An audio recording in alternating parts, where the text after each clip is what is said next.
It's time for episode 16 of That Time I Got Reincarnated in the Same World as an Anime Podcaster, where we discuss all things related to anime and manga. I'm your host, Isekai Sensei-Sama, aka Brad, and I'm joined in this Weeb Cabal by Bento Baggins, aka Ben, Sashiburi, and Kermit D, Grog, aka Andrew. Hi. Wait a minute. Is that the AI script? This is half written by an AI. No. We're friends who've been watching anime and having conversations about it for a long time. And so we turn those conversations into a podcast. From exploring themes to picking apart the meta, we delve into the many aspects that make anime and manga unique and how they play a part in society. Well, before we get into our discussion today, we've got quite a few news items to go over. Big news times. None of which I wrote with an AI. Thank you. So That Time I Got Reincarnated as a Slime, season 3 was recently announced. The movie, which is called Scarlet Bond, was in theaters at the end of January. So we expect that to be on streaming sometime before the new season, which is slated for spring of 2024. Do you know if that was a canonical movie, as has been recent? Well, trend? It wasn't in the manga. So Probably but questionable. I don't read the light novel, so I can't say for certain. Gotcha. In more relevant to this podcast news, I mean, I love That Time I Got Reincarnated as a Slime, but we haven't really talked about it a whole lot. But what we have talked about on this podcast is Demon Slayer, which season 3 is coming out very soon, April 9th. Is it season 3 or is there a movie? There's the a movie actually comes out today, March 3rd. I've got tickets to go see it. So wait, next then week. what's season 3? If they're doing the whole Swordsmith Village arc as a movie. As far as I can tell, because the movie is called To the Swordsmith Village. So I think the movie is just sort of an intermediary before the Swordsmith Village arc. Okay. Now, you'd have to tell us what that might actually look like from the manga. All I remember in the manga is that the Swordsmith Village is hidden, and I feel like they like blindfolded him and took him there, and I don't think it was a very big deal. Would you call it the village hidden in the leaves? There's some leaves around. Anyway, so the movie might actually be filler then. Is that right? I could be. I I don't think wonder- you'd get a It'll whole be movie really out weird of if it. I see it and neither of you two see it if it's canonical. I wonder if the fact that that movie might be filler might play into our discussion today. Oh. Wink, wink, nudge, nudge, foreshadow, foreshadow. Oh, see, I'm a bad podcast host. I don't know what the topic is today. We So, kept you in the dark on purpose. so I'm just sort of like trying to feel my way around as we go through. I figure like anime. You know that I put these outline and notes out on the Google Drive. Like, you can access them. Yeah, that we don't look at. Oh man, if you can talk to Nate about my attention to the schedules. In additional news, the My Hero Academia second half of season 6 is currently airing. I probably should have talked about that on the last episode, but we only really thought about it recently. So When we noticed that the episodes kept showing up even though we're way behind. so I figured I'd highlight that. We're having conflicting thoughts on My Hero Academia, but we're still watching it. We're checking it out. We might talk about it when it's over. So I'd mentioned on a previous episode that Frieren Beyond Journey's End is getting an anime, and we now have a release time frame. Don't have an exact date, but it's set to premiere in September. Ah, okay. That's enough of a time frame Which to be meaningful. I, The fall season. I think we said fall before, and That so sounds that's right. what we're at. So I'm excited for that. I will look at it and report back my findings. I hope it's not generic. That's my one wish. Agreed. One last thing here. Mashal, Magic and Muscles, is Speaking getting of that an word, anime. Mashal. Yeah, so Mashal's a series we've been reading. I think we've brought it up on the podcast a couple times, but not like a full-on dive into it. Yeah, I don't think we've ever manga book clubbed it. So, maybe we'll do that before it premieres in April. So maybe that should be in the next episode. Oh, wow. Okay, geez. Andrew, I think you had some manga you wanted to news about. Yes. I'm once again in a situation where I cannot remember the name of it because it's a big Japanese word, and I literally just started reading it yesterday. But at the time of recording, a new manga has dropped all 6 chapters at once on the Shonen Jump Viz app about, big surprise slaying demon creatures, which, played out. But the characters and the situations going on seem like a good time so far. I don't know how much of this is my opinion being affected by one of the leads is a really cool lady that reminds me of Bayonetta, and there were also Beastmen in the series, which tickles my furry brain in a nice way. But I think outside of that, I think it's had some cool moments. It has had cool action moments, but also has had nice emotional moments as well. So it definitely has some... I don't know if I'd say inspired by Chainsaw Man, but like you can feel Chainsaw Man's presence within it. So I'm about halfway through the 6 that are currently out. I'm sure it'll start releasing on a weekly basis after that. But so far, would recommend. They are problem solvers. Can we expect a new manga review? Yeah, go check the blog. Hopefully by the time you hear this, I'll have written a little write-up on it. Awesome. It is called Goku Rakugai. Thank you. Do you know what that means, or is it just a name? I do not know what that means. Okay. Yeah. It might be, I think, where they're located. I'm always extra terrible when it comes to, like, this is the name of a character or a place written in Japanese, and I go, well, it's that one. All right. One last thing before we dive into this. I got a couple shout-outs here. First, I wanted to give a shout-out to Samich, who commented on the blog. I should have called out last episode, but I missed that one, so sorry. But thanks for leaving a comment out there. Samich is actually the reason I found out that we got a shout-out on the Otome Isekai subreddit. Oh. And it was actually Rena who posted on there, but she didn't tell us. It's a small world. And we got in contact with the mods there, and we're going to be doing some collaborations with them. So Cool thanks, Samich. I would have missed all that otherwise. Yeah. We got another shout out for John, who left us a very nice review on Apple Podcasts. He left it back in January, and I missed it because I don't get alerts from that for some reason, even though it's hooked up to my email. But I was just poking around and stuff, and I saw that there was a review out there. John mentioned that he likes the fact that the podcast feels like hanging out and talking with your friends. So I'm glad we deliver that. yeah, That's an experience we cultivate. I strive to be polished, but not too polished as to feel corporate. yeah. I also wanted to thank the 4 other people who rated us on Apple Podcasts, but they didn't leave a review, so I don't have any names or anything. So Were they all 5 stars? yes. I sure hope so. They're lucky. But we really appreciate the reviews, even if you don't leave a comment, but we extra special appreciate comments.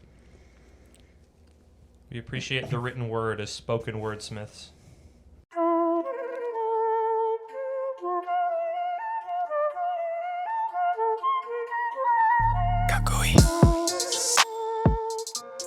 So we recently finished watching Spy Family, and we had a bit of a conversation that sparked some more thought. And that was revolving around the fact that we weren't sure if there was enough of the manga out at this point that the next season could be made already. And that got us thinking, is Spy Family a good candidate to be able to have filler episodes and not be bad? I mean, to have the conversation we had then, yes, caveat, which is not an answer that's good. But I think as we get into our bigger conversation of filler and canonicity, Spy Family in particular is a very, like, we're doing this, we're doing that. It tells a lot of stories, and sometimes it's just they're fun and they don't necessarily move anything forward, or at least maybe they don't move it forward in ways we notice. So, like, I do think it's a series that's really good and primed for filler, but I also don't trust people yet who aren't the writer of Spy Family to write that to get it right. Yeah. Because I could see somebody trying to write Spy Family filler and just not getting it. You know, there is a point there, though, because when the anime started getting made, the Spy Family chapters dropped off. We only got a couple until the anime was, like, done.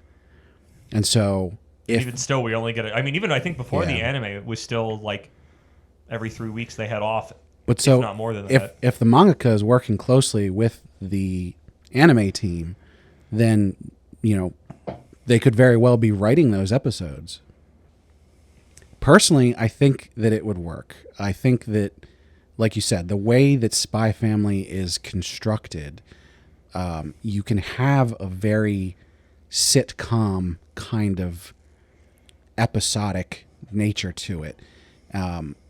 Because the actual overarching narrative of the whole series doesn't require constant action and moving forward. Yeah, as long as you can just slot stuff in and go, like oh, this happened Contour's this bolts day. or whatever the good alternative of that is show up. Stella's. You're not really moving the ball as we currently know it. Yeah. I don't know. I think there's examples where, yeah, it's light fluff, but then there's also examples where you get like a little peek into a character that you wouldn't otherwise. Yeah. Like pretty much all the shorts with Damien are really important to building Damien's character. Mm-hmm. And then that comes into play in the main story later where you understand Damien when he goes into situations where he might not otherwise look like the best person. Or you get more insight and hints into that even if you don't necessarily get an answer. So I think you'd have to be really careful with the filler because you don't want to add something to a character that's not there and doesn't come up later. Right. That's part of what makes the little Spy Family shorts so rewarding is that he never forgets about them. Well, and I think there's something to be said about the fact that there are quite a few chapters of the manga that, if you didn't know better, actually feel like filler because they're these short little adventures, self-contained. It's just 2 or 3 characters, maybe not even the main characters, doing a thing. Even during, I mean, there was a bunch of that in the anime. You had a couple episodes of the anime that were like 3 or 4 episodes within it because they were these short little, they call them missions, right? Yeah. Is getting to know somebody filler? Like, what do you... I guess to increase our scope of what this conversation is, what is filler to you? Filler is forgotten. That's an important aspect of filler for me. If something happens and then never comes back again and winds up ultimately being a little inconsistent with the rest of the story, that's like the curse of filler. See, I almost feel like you need...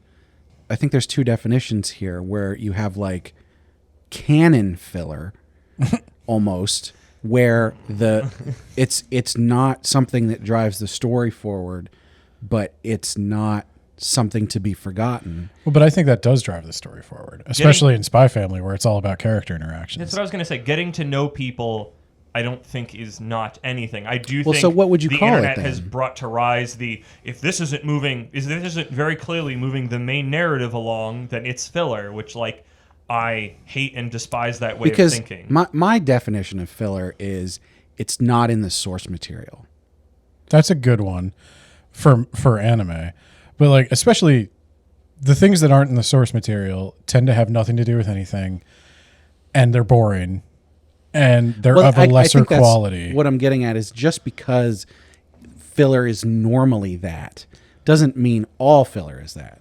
And I think Spy Family as a series lends itself to having what I will call filler that is not bad, is not forgettable. It's easy to slot things in that technically don't matter but are still fun. Because it's like, oh, we haven't had a Your Assassination Missing in a Mile. Let's go do one of those because it's just been a while.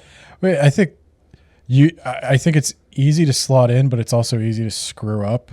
Especially if you do it without consulting him, because he's going to write something in the future. I mean, that's the problem with like One Piece filler. Actually, no. This is here's the bigger thing. I feel like the problem with filler a lot of the times is that specifically for manga, was just such a single authored thing.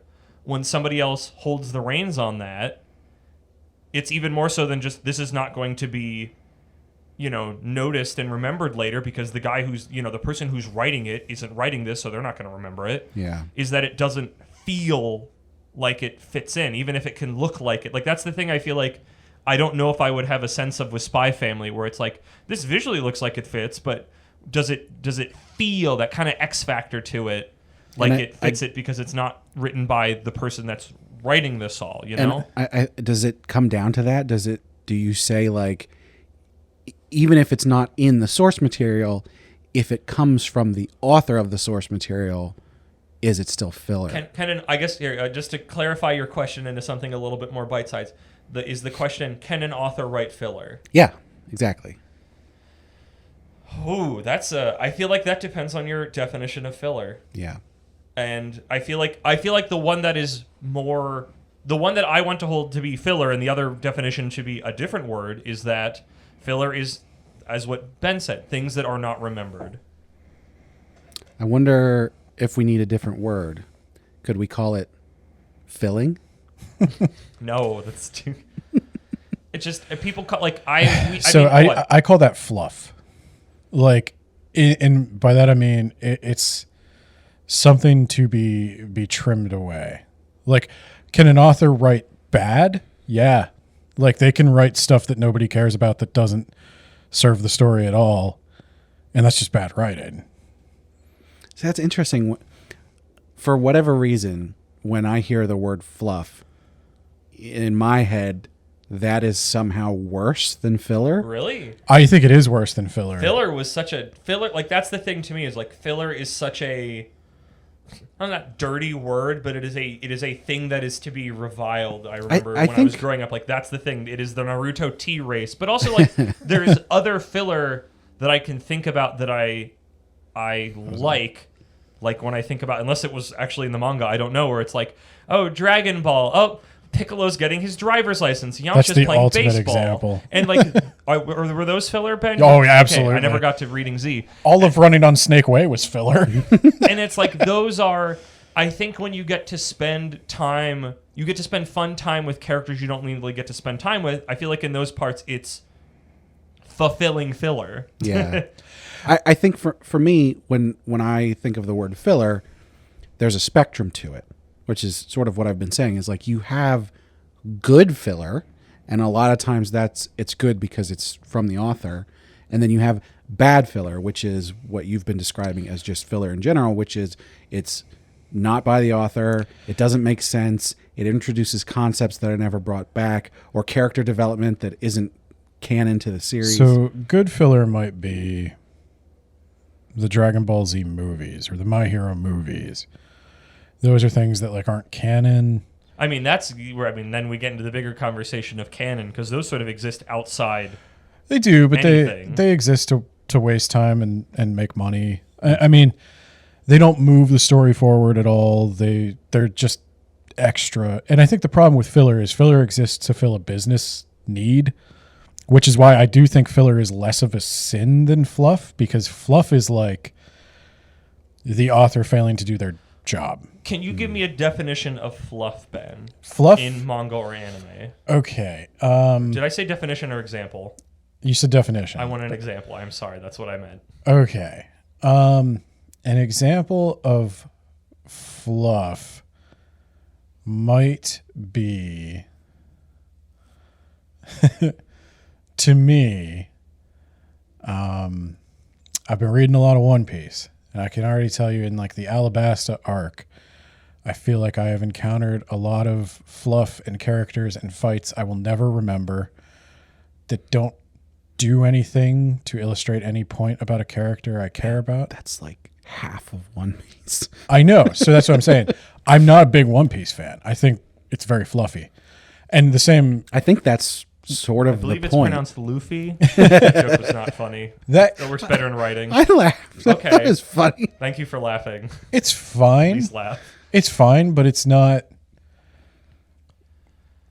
If you enjoy just reading One Piece, like, there have been times where I read One Piece where I think things are funny in the panels. Like, he makes every chapter worth reading with his art, but the writing leaves a lot to be desired in a lot of places. Okay. And I think there's a lot of times where basically every time there's a time skip in a manga, that's an author correcting for something they've failed to move forward at the proper pace.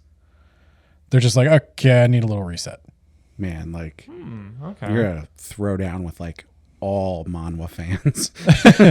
I think anytime there is a time, well, if it's a manhwa where like they go back in time or something and then skip ahead a little, that's fine. But if you want to do a time skip to show like an epilogue, that's fine. But when you're writing Naruto and halfway through, you're just like, you know what? There's still 15. Well, at least they moved that along and they were like, okay, it's a new series now. Yeah. But like anytime there's a time skip, I do feel like you kind of hit a wall and you're like, I could tell what happens in between this, but no one cares. Even I don't care. Yeah. And that's kind of to me like maybe you started your story at the wrong spot. How long does it have to be before you consider it a time skip? I would say like A year. depends. I feel like I guess also true. It depends on the series. If you're time context. skipping to bring them back with like new powers and new abilities and stuff that you don't feel like establishing because the whole thing would be boring, that's the time skip I'm talking about. If you're talking about like we're going to meet up in a year to fight in the tournament, then the next chapter is it's been a year and they're fighting in the tournament, I think that's okay because I didn't want to see what happened during that year. But they powered up during that year. Yeah, I don't really care. I mean, but I also don't really care about. There's an anime trope that I hate of like somebody's learning something and learning something and learning something, and then off screen they master it and you don't see it. And then they come back and they reveal it in the middle of the tournament. So and it's like, well, I didn't need to see you not learn it then. So But you then it's didn't- the big surprise reveal. To me, it's just a cheesy way of building suspense without having to. So you're not here yet, so you're not going to know what I'm talking about. But there's time skip in One Piece. I've heard. They go 3 years. It's 3 years, right? I think it's 2 years. 2. When they come back, they all have these fancy new powers. Then, I don't know if the manga does this, but in the anime, over the course of many, many episodes, they tell you what happened during that time. Yeah, I don't need that. The manga does that a little bit. Because in this case, like, got to defend One Piece here as the One Piece guy. Like, all of them are in, like, what? There's, like, however many... The One Piece crew, Luffy's crew is large, and they're all off in very different places doing very different things. And it gives it reason of, like, this is why they have this new power. And the anime probably takes a lot longer than the manga does to take it, but, like, I haven't read that part in a long time, if ever. That might have been when I was in this weird, like, wiki diving portion of my ability to take in One Piece. But, like, that one, and I guess more to One Piece's credit, it's not just the crew that moves, the entire world moves. Yeah. Literally every character you see now that you saw before has a new design. They might have a new power. They're doing something different. Like, they're noticeably... And see, I didn't mind that specifically because of the fact that they are telling you about what happened. So instead of just going, they learned this off screen, they're like, they learned it off screen, but here's how it happened. Here's the little peek in to see why. Yeah. Give me the why instead of just, he can do this now. And then you move on. Like, Well- I feel like with One Piece where it's so world building-y that you would want that kind of thing. And I guess this brings me to a point I wanted to make to Ben's earlier point is that I feel like with that whole spectrum thing with filler, it's like what you care about in a series could dictate what you see as fluff or filler, depending on what you're there for. I actually, there's a really good example here because I think as much as we want to make fun of Dragon Ball and Naruto for the ridiculous filler that they have, they both hold no candle to Bleach, which has an entire season that is filler. Is that the new one or is that a different one? The I new don't know. one is they went back and they were like, okay, we can actually make this now. Okay. So the, what was it called? Fullbring? Whatever the heck weird power they just made up for You're this on your filler own. is called. I would also say Bleach is guilty of fluff. Wow. Beach is guilty of a lot of But here's the thing. I watched that season. I was fully aware at the time that it was completely made up. It was not from the source material. Lots of people were complaining about it, but I watched it and I enjoyed it. Yeah, you can do that. Like that's the thing on top of all of it. Filler is not always necessarily bad, but there's a certain thing at the heart of it, which I keep going back to Ben's point. It's that when you spend time with something where you're just so explicitly told, we're never going to talk about this again. Literally all of your time spent here does not matter. It's hard to be told the thing you're watching doesn't count in a larger work that, quote unquote, count. I think there's something where it depends how attached you are to that particular piece of media. Well, I want to say, though, it's especially egregious in Spy Family, where if like every character interaction in Spy Family matters. Like it always brings them closer together. Those are the bonding moments that you're there in Spy Family for. And Bleach, like you have room to do movies and stuff. Like there's been My Hero movies. Like I consider that it's not filler, because to me, filler is usually made to fill the gap between the production schedule of the anime and the available source material. I mean, but that's I would say basically movies what are the Bleach... like by my definition, movies are filler, because I saw the first My Hero one and nothing that happened in it ever mattered for anything else, and nobody ever talked about it, and no bonds, nothing changed. So it's like, unless I'm having a real good time with it, I mean, I don't watch them anymore because they don't count to a series that's very keen on constantly moving the ball forward or having new powers or new situations or something. I think that's it, though, is like, are you having fun with it? So like for me, I watched that season of Bleach and I enjoyed it, and I'm not super attached to Bleach. It's just something I watched for entertainment. I never got like super into it or anything. And so when I consume that season and I enjoy it while I'm watching it, it doesn't mean anything when someone comes back. It doesn't mean anything to me when someone comes back and says, oh, we're going to keep making this. That season never happened. Okay. I have a rebuttal to that and an example of it. And I feel like, maybe not a rebuttal, but like a refinement. And I think there's like a ratio of I enjoyed this enough to overcome this quote unquote not counting. Mm-hmm. And at least with the My Hero one, I didn't. It was fine. But because it got those negative points of like, in a series where a lot of stuff happens all the time that counts and will come up later, this won't. Mm. But then on the other side of that, or just an example of that where that ratio can go the other way, and also a series where filler in canon is sort of a wibbly-wobbly concept, is like, there's 50 kabillion different Lupin the Third things. What's canon to any of it? Yeah.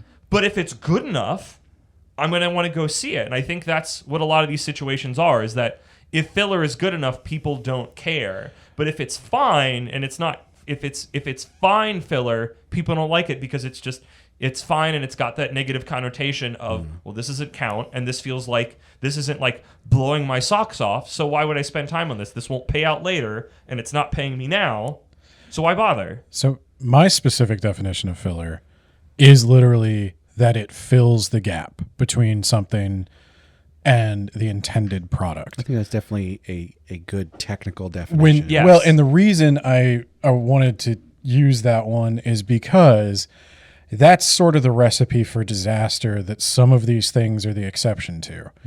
Like, when you want to continue to make your anime because you have advertisers who already bought that airtime, then you run out of source material, like the author gets sick or just doesn't perform, and you're stuck. You still need to fill that airtime. You're not going to put like you didn't hire the best writers in the world to write these scripts because they were drawing from source materials. You're probably running out of animation budget because you're going to slot them in after you've already done everything important. So filler is usually a recipe to suck, and that's why it usually does wind up sucking. I think it's why it has such a negative connotation from earlier generations. I think that's why you have the strongest definition and feeling of it, Ben, because you're the like most old anime steeped in learned of the three of us. Yeah, and I think filler has gotten less cynical. They seem to have become more comfortable with taking breaks between seasons. For most seasons. For most series, I should say. And I guess it depends. If you're going to hire a writer who can actually write, who's going to sit down and talk to the author and figure it out. Like, everybody making a Lupin the Third movie now loves Monkey Punch and loved the old Lupin and really wants to make like the best Lupin-esque movie they can. And that's why all that stuff is usually pretty good, even though it doesn't have anything to do with Monkey Punch's writing. I think that's different than what filler is. And like, So yeah, if you're going to hire somebody who is like Tatsuya Endo caliber to come in and write some simple little things like Anya, like the dog attacking her penguin, and she learns to forgive and not be so quick to anger. That was adorable. Yeah, if you've got somebody who can come in and do that sort of thing, where it's low consequence between a kid and an animal, or between a kid and another kid, I think that's fine. If you're going to have even like, oh, we're going to go to a theme park. Or Twilight, anybody can go on a mission. That's kind of the joy of how Spy Family is already written, is it's so easy to slide in like, oh, hey, Twilight, there's this art theft ring that you have to go infiltrate that like doesn't necessarily have to come up later, or like a reoccurring villain can pop up again, or like, hey, let's go follow the guy with the afro to go do something. And it's like, there's just a lot of little threads that you can follow that you don't need to pay off to have a good time with Spy Family. You could follow that teacher for like an episode. Yeah, I could spend an episode of him just going around the school, and we meet that we could meet some students that are anime only, which is, I feel like, a completely different concept that fits in with all this, which I don't have enough knowledge of to do anything. I think that would probably be the safest route is new characters, but not too many. No, you don't want to flood it. You don't want to cheapen the brand. You can follow the handler as she like gives other spies missions and they fail them, and she's like, if only I had more Twilights. Let me have an episode where we follow that really terrible spy that Twilight runs into when he's trying to break into the school, because like I don't think we ever see him again, and I would love to see him again. He was a hoot. But I think that's been the magic of Spy Family, is that they are able to continue to develop the characters, because even at the end of that one with the spy we never see again, he chooses not to change Anya's grades back because she passed, but barely. But I think if you do too much faffing about in Spy Family, that could be a problem. But like, I genuinely love spending time with these characters. I think the outros, the animation in the outros, proves this point of just like, I would love to just spend time with these characters in the middle areas that we never see. Of just like them putting dinner together and having dinner. And like, obviously that's not a whole episode, but I think that speaks to just spending time with these characters, even if they don't do necessarily anything world changing, is worth my time. The quality to meaningfulness ratio, or the interestingness to importance and being remembered later ratio. So do you want filler, or do you want like OVAs? I mean, I don't usually get the choice. I don't think nobody ever chooses filler. Well, that's the thing. Like, if you're gonna do it right, it sort of turns into the like what OVA used to be. I don't know if they still call them OVAs. I don't think that's a thing anymore. Yeah, there's a That Time I Got Reincarnated as a Slime has a bunch of those. Yeah. Oh, interesting. And like they're sort of like bridges between seasons, and they're fun and they're cute and they're not in the source material. Maybe I only read the manga. But like, they make sense in context, and not one time while I was watching any of those did I stop and think, "Oh, this is filler. I'm not going to enjoy this." I'm really resonating on what Ben said with like what filler used to be. It's just like we ran out of source material, and very specifically, we don't have a good writer and we don't have an animation budget. Yeah. So it's like literally in its very creation, it is a cheaper stock that it is made from. And I feel like now that's gotten such a connotation of negativity from then that it permeates to now, which is why when people use filler under a new definition, which I want to get into in a second so we can come up with a new word to it, I get pissed off because I see filler as this is subpar, made from bad stock. This is not good or worth my time. I think that's the big reason I definitely wanted to talk about this, because the way that I see filler with this connotation of bad, and then I look at different series and go, well, this isn't bad and that's not bad. And that, like, I get that potentially 80 to 90% of filler in the past was bad, but it almost feels like we're losing something when we go in to watch something or read something with the thought of, oh, this is filler. I don't, well, and I'd be clear, like, I don't hate filler. Like, my personal preference is if you don't want to make it, like if you're not making it because you had an idea that you wanted to make, which I think OVAs and movies are. Yeah. Somebody had an idea. If you're doing it just to fulfill a financial obligation to advertisers, which happens less and less because advertisers on television are less and less important, I'd rather you just take a break, wait for the Which is what material they to do build more. it. Yeah. Yeah. And I'm totally cool with that. Like, I don't want Spy Family to air regularly so much that I would want them to do filler, which is kind of what I was wondering if you guys were talking about when we started. Like, do we just want to keep it on the air every 6 months? I think some of what brought us to that was, and I don't know if we've talked about this on the podcast yet, of like, there's a big, many chapter spanning arc coming up, and I was like, that would be good as a movie, but there's too much to do before then. What if you made a mini season that was what was in the manga, and you just kind of filled it out with some other things, so you could fill up that space could cleanly get to go watch the movie in theaters. And you know what? And some of that was hope, but if there were 3 or 4 or 5 or 6 or 12 OVAs, in case anybody doesn't know, Spy Family is my favorite thing ever. I would love for there to be more Spy Family, even if it's not something that's directly from the manga. Yeah, like I said, as long as they really put in the effort. Because like I didn't hate the My Hero movie. I didn't hate the Dragon Ball Z movies. I don't hate it. It's just, yeah, I mean, they're not like my favorite. it's not worth my time.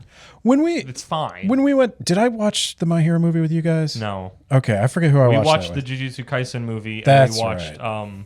Lupin. Yeah, when I went to see the My Hero movie in theaters, and it was a perfectly fine weekend. I mean, like, I had fun.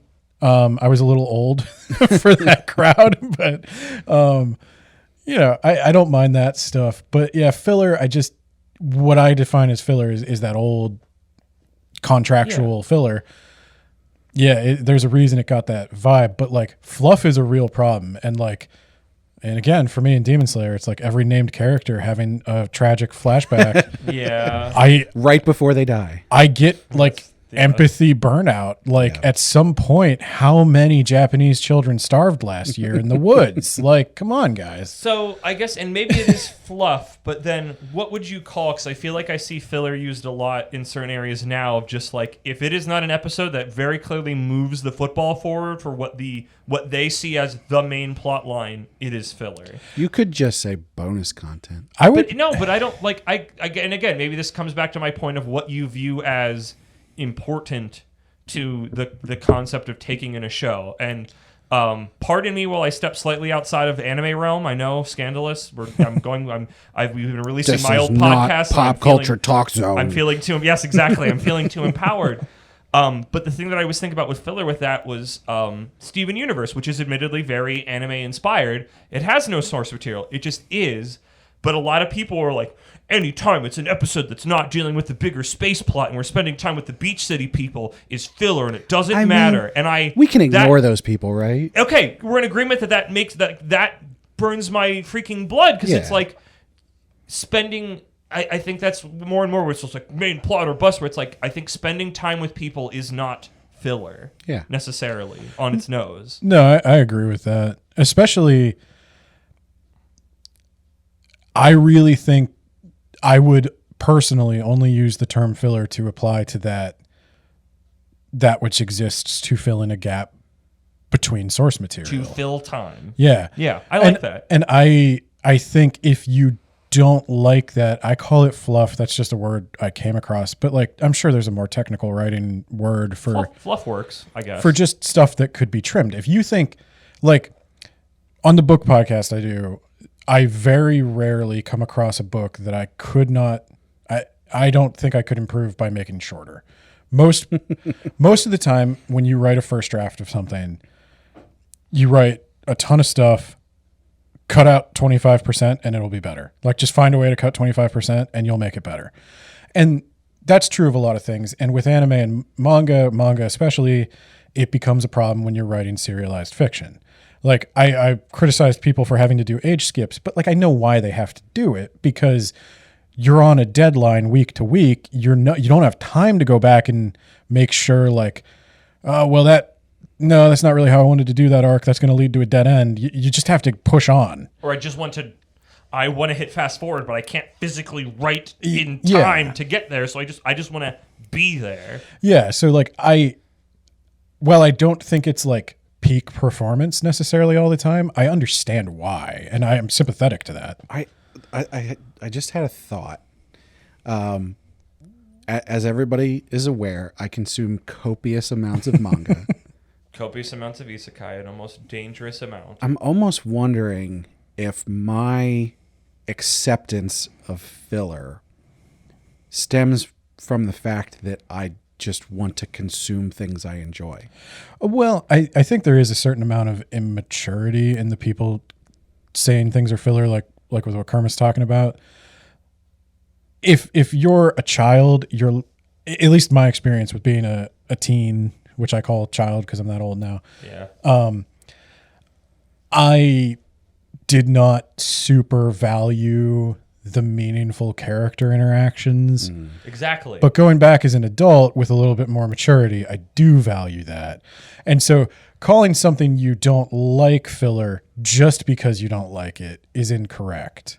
Okay, so here I'm gonna propose a term that I have made up that's in the vein of our thing. So we've got filler, which is to fill space, fluff that you could cut, which is somewhat dependent on how you feel about it. And I think off of that, I will call it fuzzy, which is, I think more specifically, like when you could just spend some time with characters. That this doesn't technically, like, you're not going to learn any new plot revelations, but sometimes it's just nice to spend time with characters. Oh yeah, I don't know. That's when you get the warm fuzzies. That's why I called it fuzzy, because it fit our naming convention, and it was like I wanted to give, because fluff has that concept of it could be trimmed, and fuzzy is like it's of that ilk, but it's got more of a positive connotation. I go back to my like the Dragon Ball thing where it's like Piccolo's getting his driver's license, or like Yamcha's playing baseball. It's like those don't matter. And if they get called back later, it'll be somebody who saw that and thought it was fun and picks it back up. But those are like fun moments. I also like that now because, as we're watching a new show, we can go, is this one of the triple Fs? Okay, so here's my question I've been sitting on and now this whole episode, and now I have a word for it. What is a series that you either currently going on or that has already happened in the past that you wish had more... I'll just shorten it to fuzz in it. So fuzzy moments, fuzzy time. So besides Spy Family. Besides Spy Family, here I can go first if you need an example. Yeah. To kind of grease the wheel. I've got one. Okay. Wait, Ben, do you want to go? Cowboy Bebop for me. 26 episodes I don't think was enough for that. Yeah. But you don't need episodes. But the ending But you're was asking for right. episodes that don't deal with whatever the quote unquote main quote unquote Don't care story, about the quote unquote they just- line, they quote needed- unquote unquote. Yeah, I don't care about the Syndicate and Vicious. Exactly. Yeah. They needed No, whatever. they needed like 4-5 more episodes of bounty hunting. Just give me more futzing Yeah. around. Yeah. Futzing. That was Futzing. that's that's a Futzing, good one. Futzing. The fourth F or the third F. How many Fs? Futzing is just like they can just do whatever. I just want. Well, I guess fuzz. I'm gonna change fuzz to futzing. I don't know if futzing has a positive connotation to other people, but it's not like it's yeah. neutral. I just want to see these characters noodle around somewhere. Like I don't really give a crap. Like I just want to spend time with them. I think Cowboy Bebop's a really Cowboy good example Bebop's really good for because that. the beginning is exactly what it needs to be, and the end is exactly what it needs to be. But the end is the end.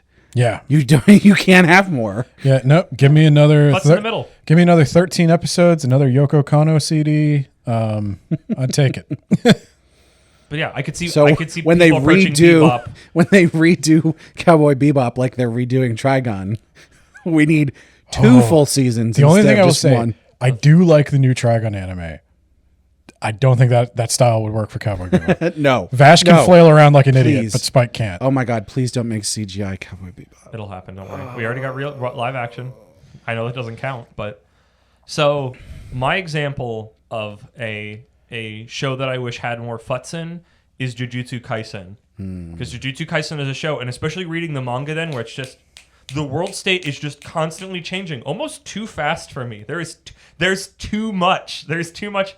I don't want to say anti-filler because we just described. I would say anti-fluff then, where it's just like things are constantly in motion, and especially watching the anime. I just want to hang out with these guys. Right, and something just I wanna really- when they play baseball, I could spend an entire episode more playing baseball. Like, hey, we're going to hang out. We're all spending a day at the amusement park.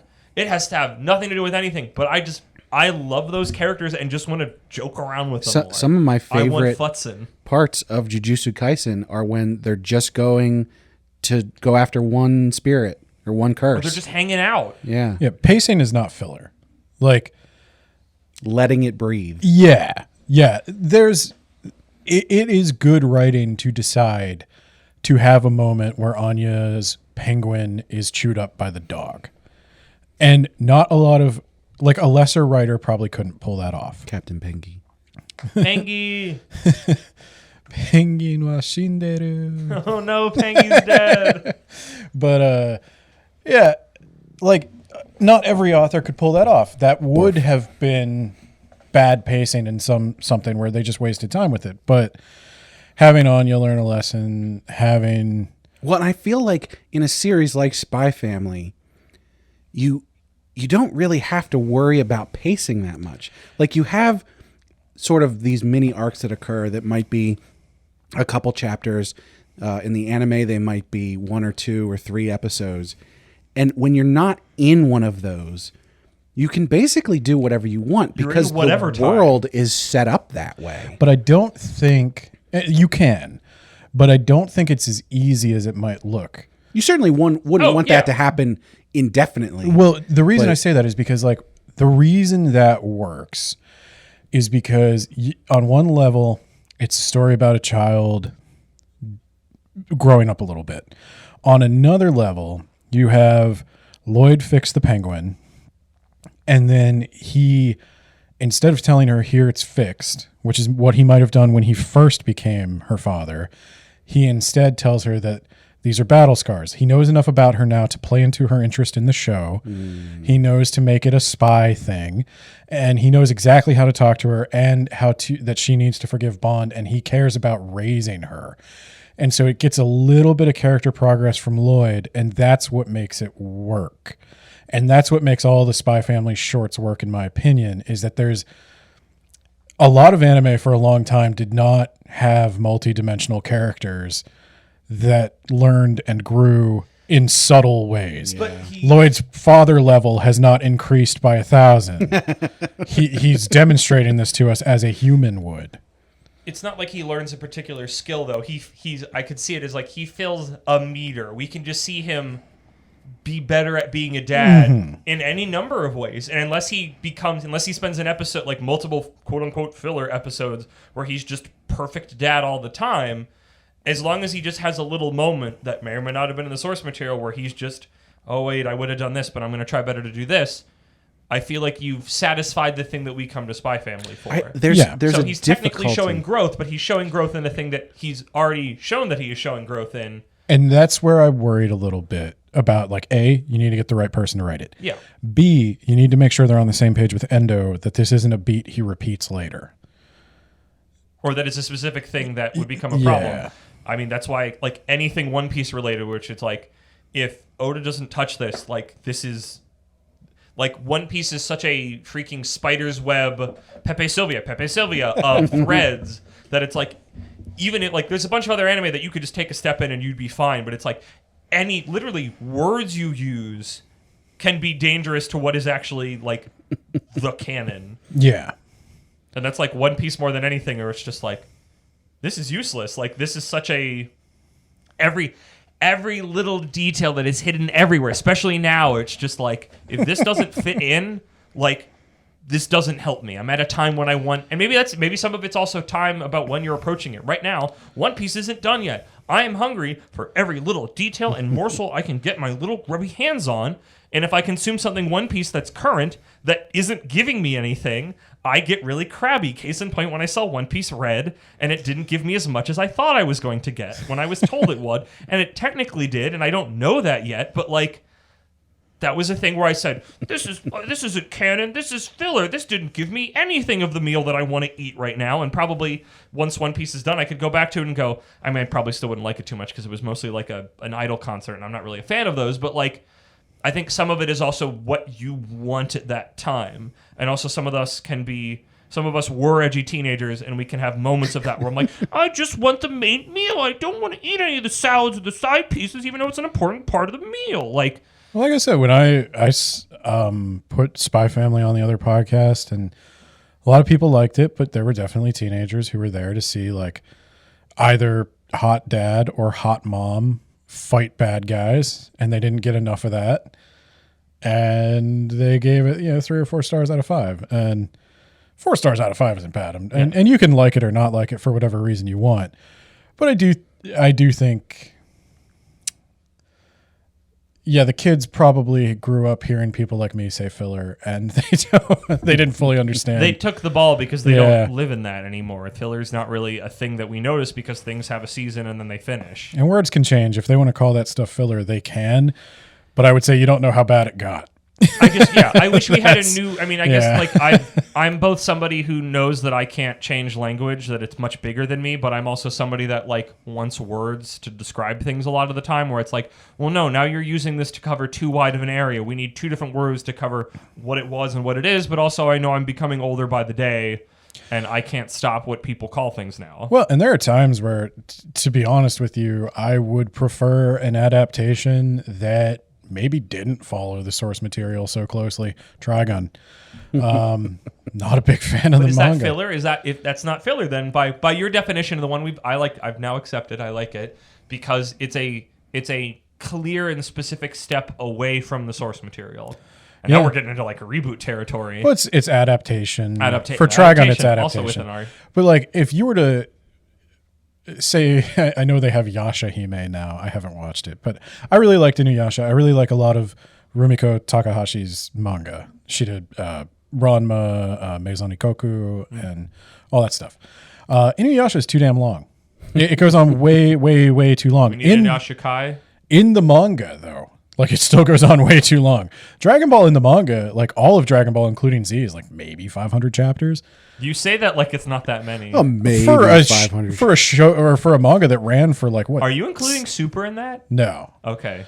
No. There is no manga that I read that is anywhere close to that long. Yeah. Well, this ran for that's like half of One Piece, like 8 to 10 years. I mean, he's doing that. That 500 chapters is like 500 weeks of his life. And at least for Dragon Ball, it breezes past like a song. It moves around it moves it forward at a mighty quick clip. But when you're sitting here with One Piece, I mean, Demon Slayer I think clocked in at like 350 chapters.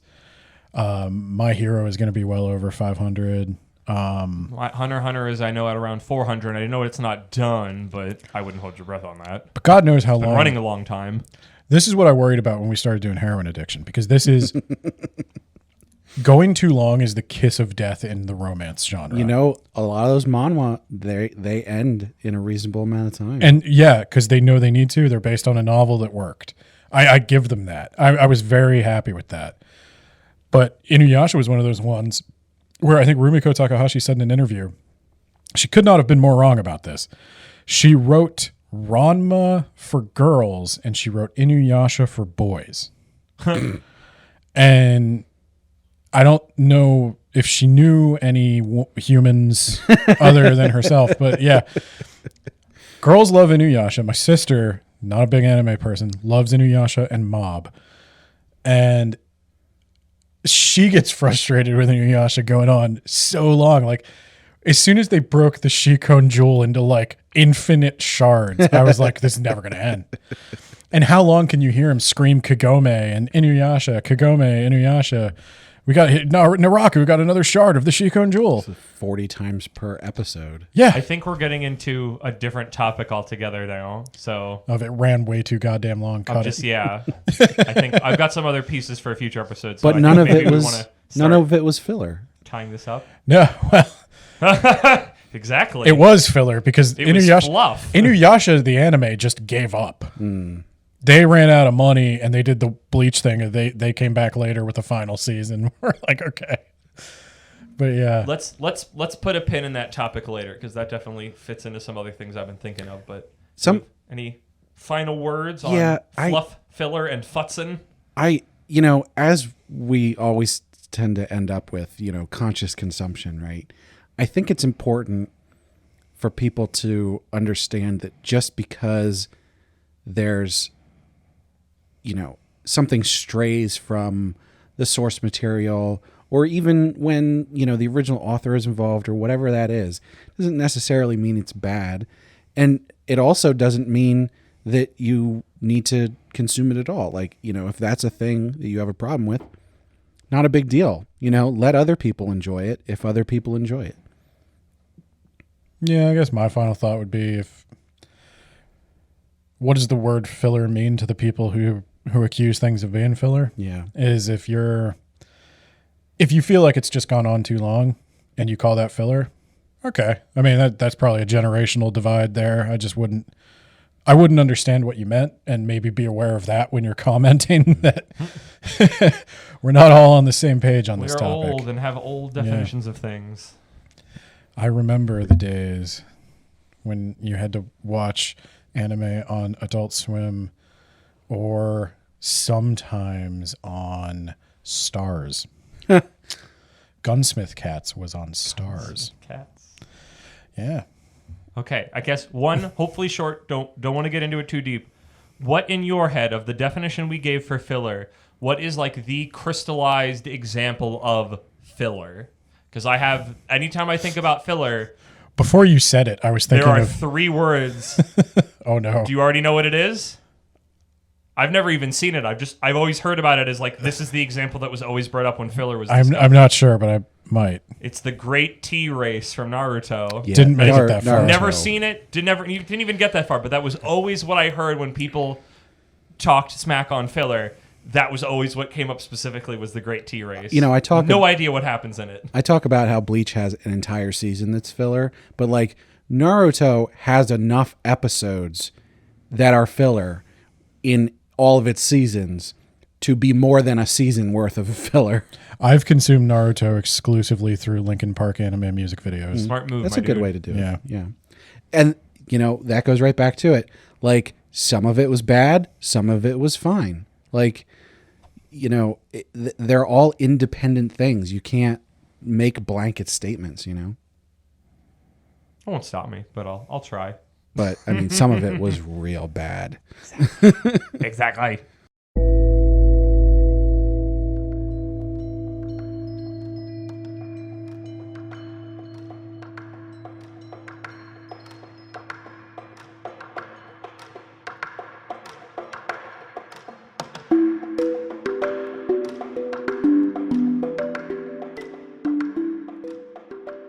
So, as we were preparing for this episode, and we've been having sort of smaller conversations about filler and what makes filler, what could be filler, where it would work, I started having these thoughts, and I came up with a new thesis that I want to run past you guys. I love theses. Thesi? Thes. As a sensei, it's important for me to continually have new theses. Theses. So, my thought is there are many, many genres of manga and anime, right? Yeah. And when you have these television schedules that, these Japanese TV channels have, where they have all of these time slots that they need to fill, right? And so what they do is they look around and they go, does anybody have some nice, good original ideas they want to make an anime? People present those. And then they go through those and they're like, okay, we still got these time slots that we need to fill. And so what do? They go to the manga and they go, are there any good manga that we could make into an anime? Okay, here's one. And they start filling that up. And they go, okay, now we've gone through all of that. We still have time slots left. What are we going to do to fill these time slots? And you know what they do? They filmed the 3rd installation of the My Hero Academia stage musical. I don't think that's it, Ben. I don't think so. I don't even know how to respond to that. I know. I do want to watch that then before we leave if we have time. Because I started watching it a little bit and it was precious. So what they do is then they go and they grab the isekai manga.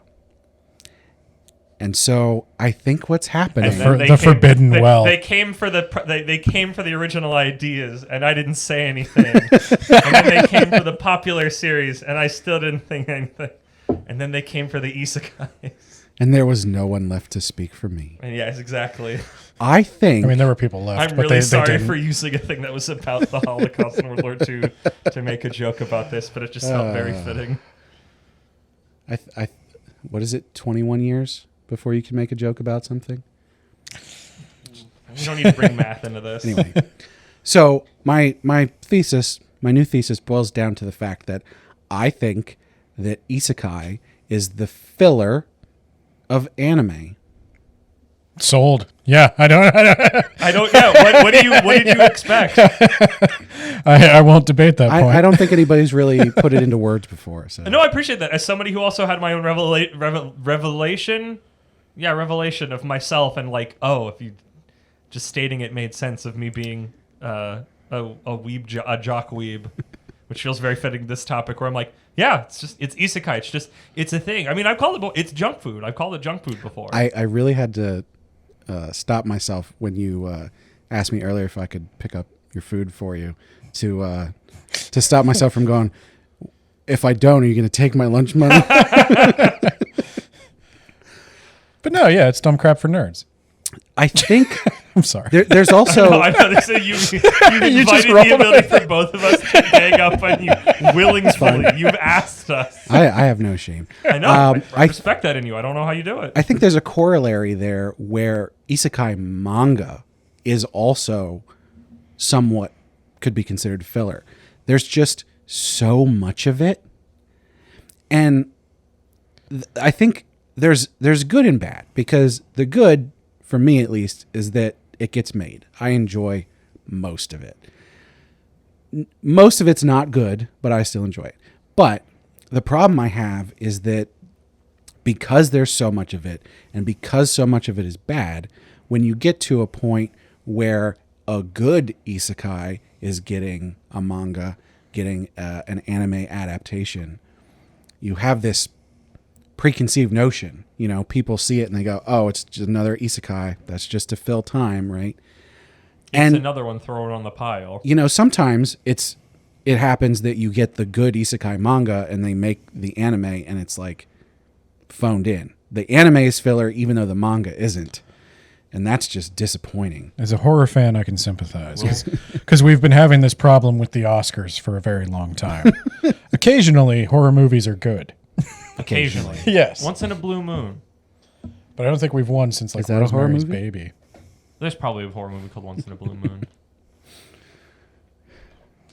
But yeah. No, I'm a fan of a genre that is considered trash by many. So I get that.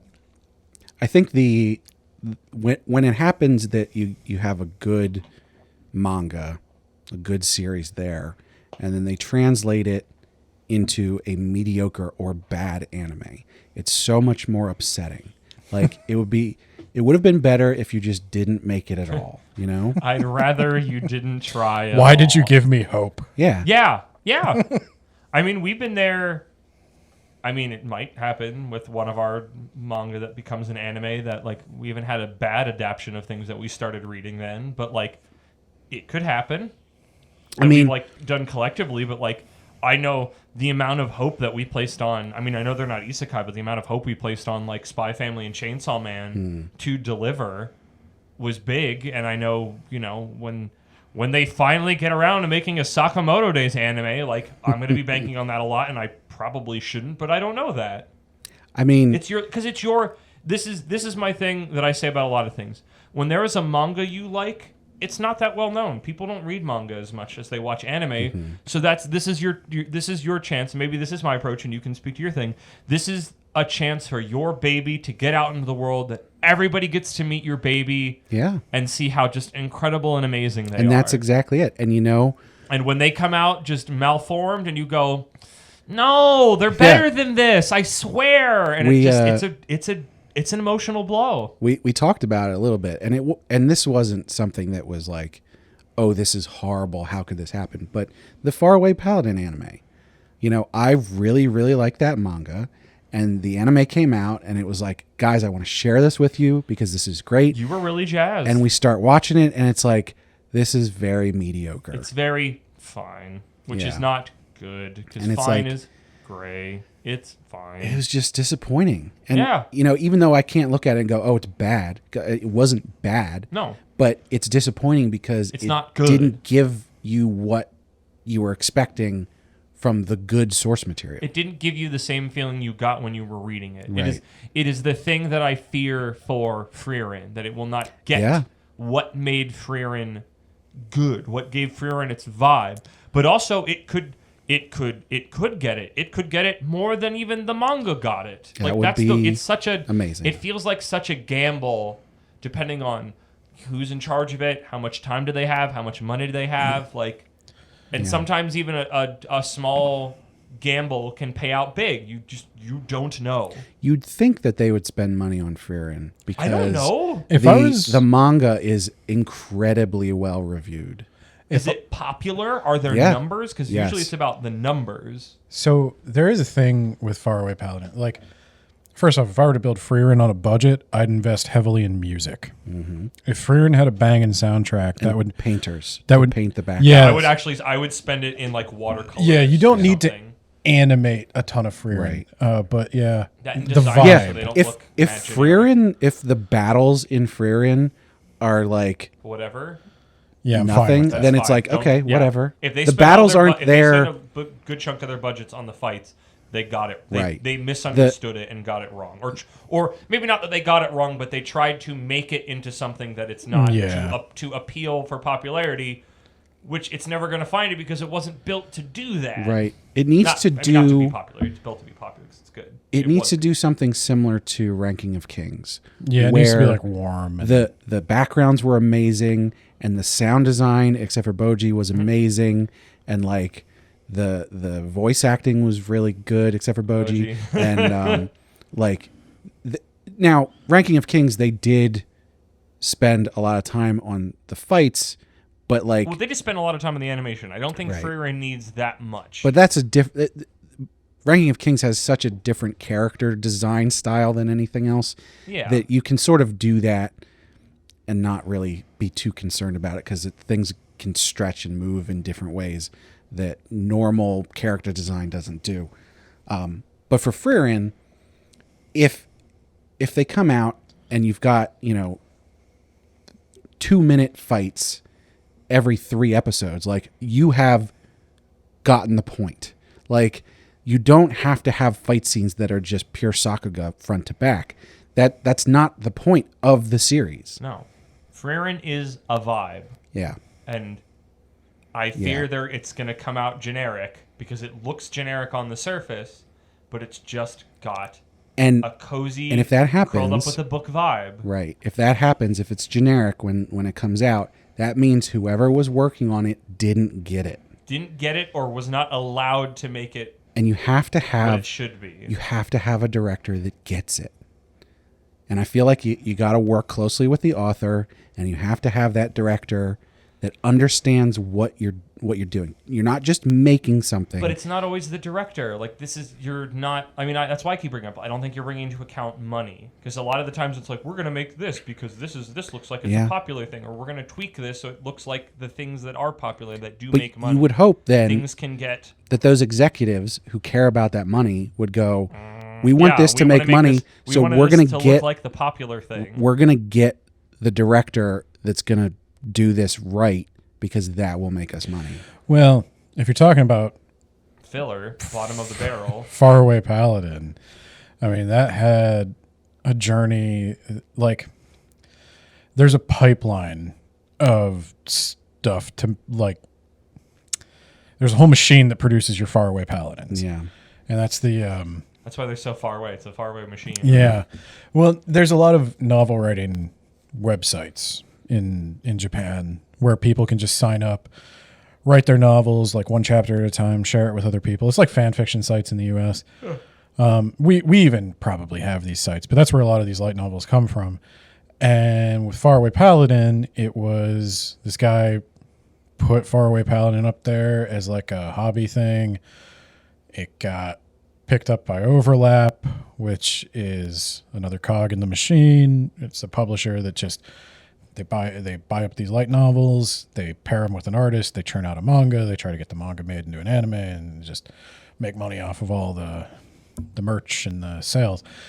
And so, yeah, I think Faraway Paladin was kind of doomed from the start to that, to a not A-list anime. It is, as you said at the start of the segment, Brad, filler, and that's a bummer because it deserves more, but it's not exactly. going to get it. Because if you read the manga, and to some extent, probably the light novel, we might get into that at some point.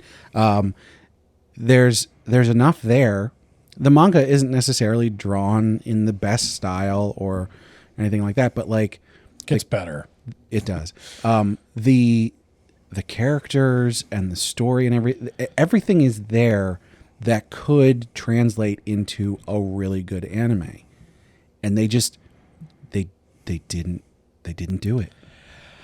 Yeah, I think the people who bought the license probably bought the license for everything when they picked up the light novel, because this guy did not plan to.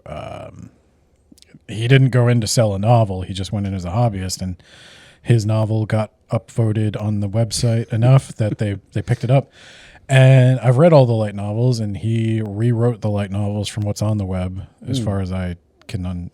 He talks about it a little bit, but yeah, I think there's just that cog in the machine where the overlap publisher also has a online comic magazine called Comic Gardo, which is probably where a lot of these isekais wind up, where they just find an artist, and the art's usually subpar because it's a cheap artist also trying to get work.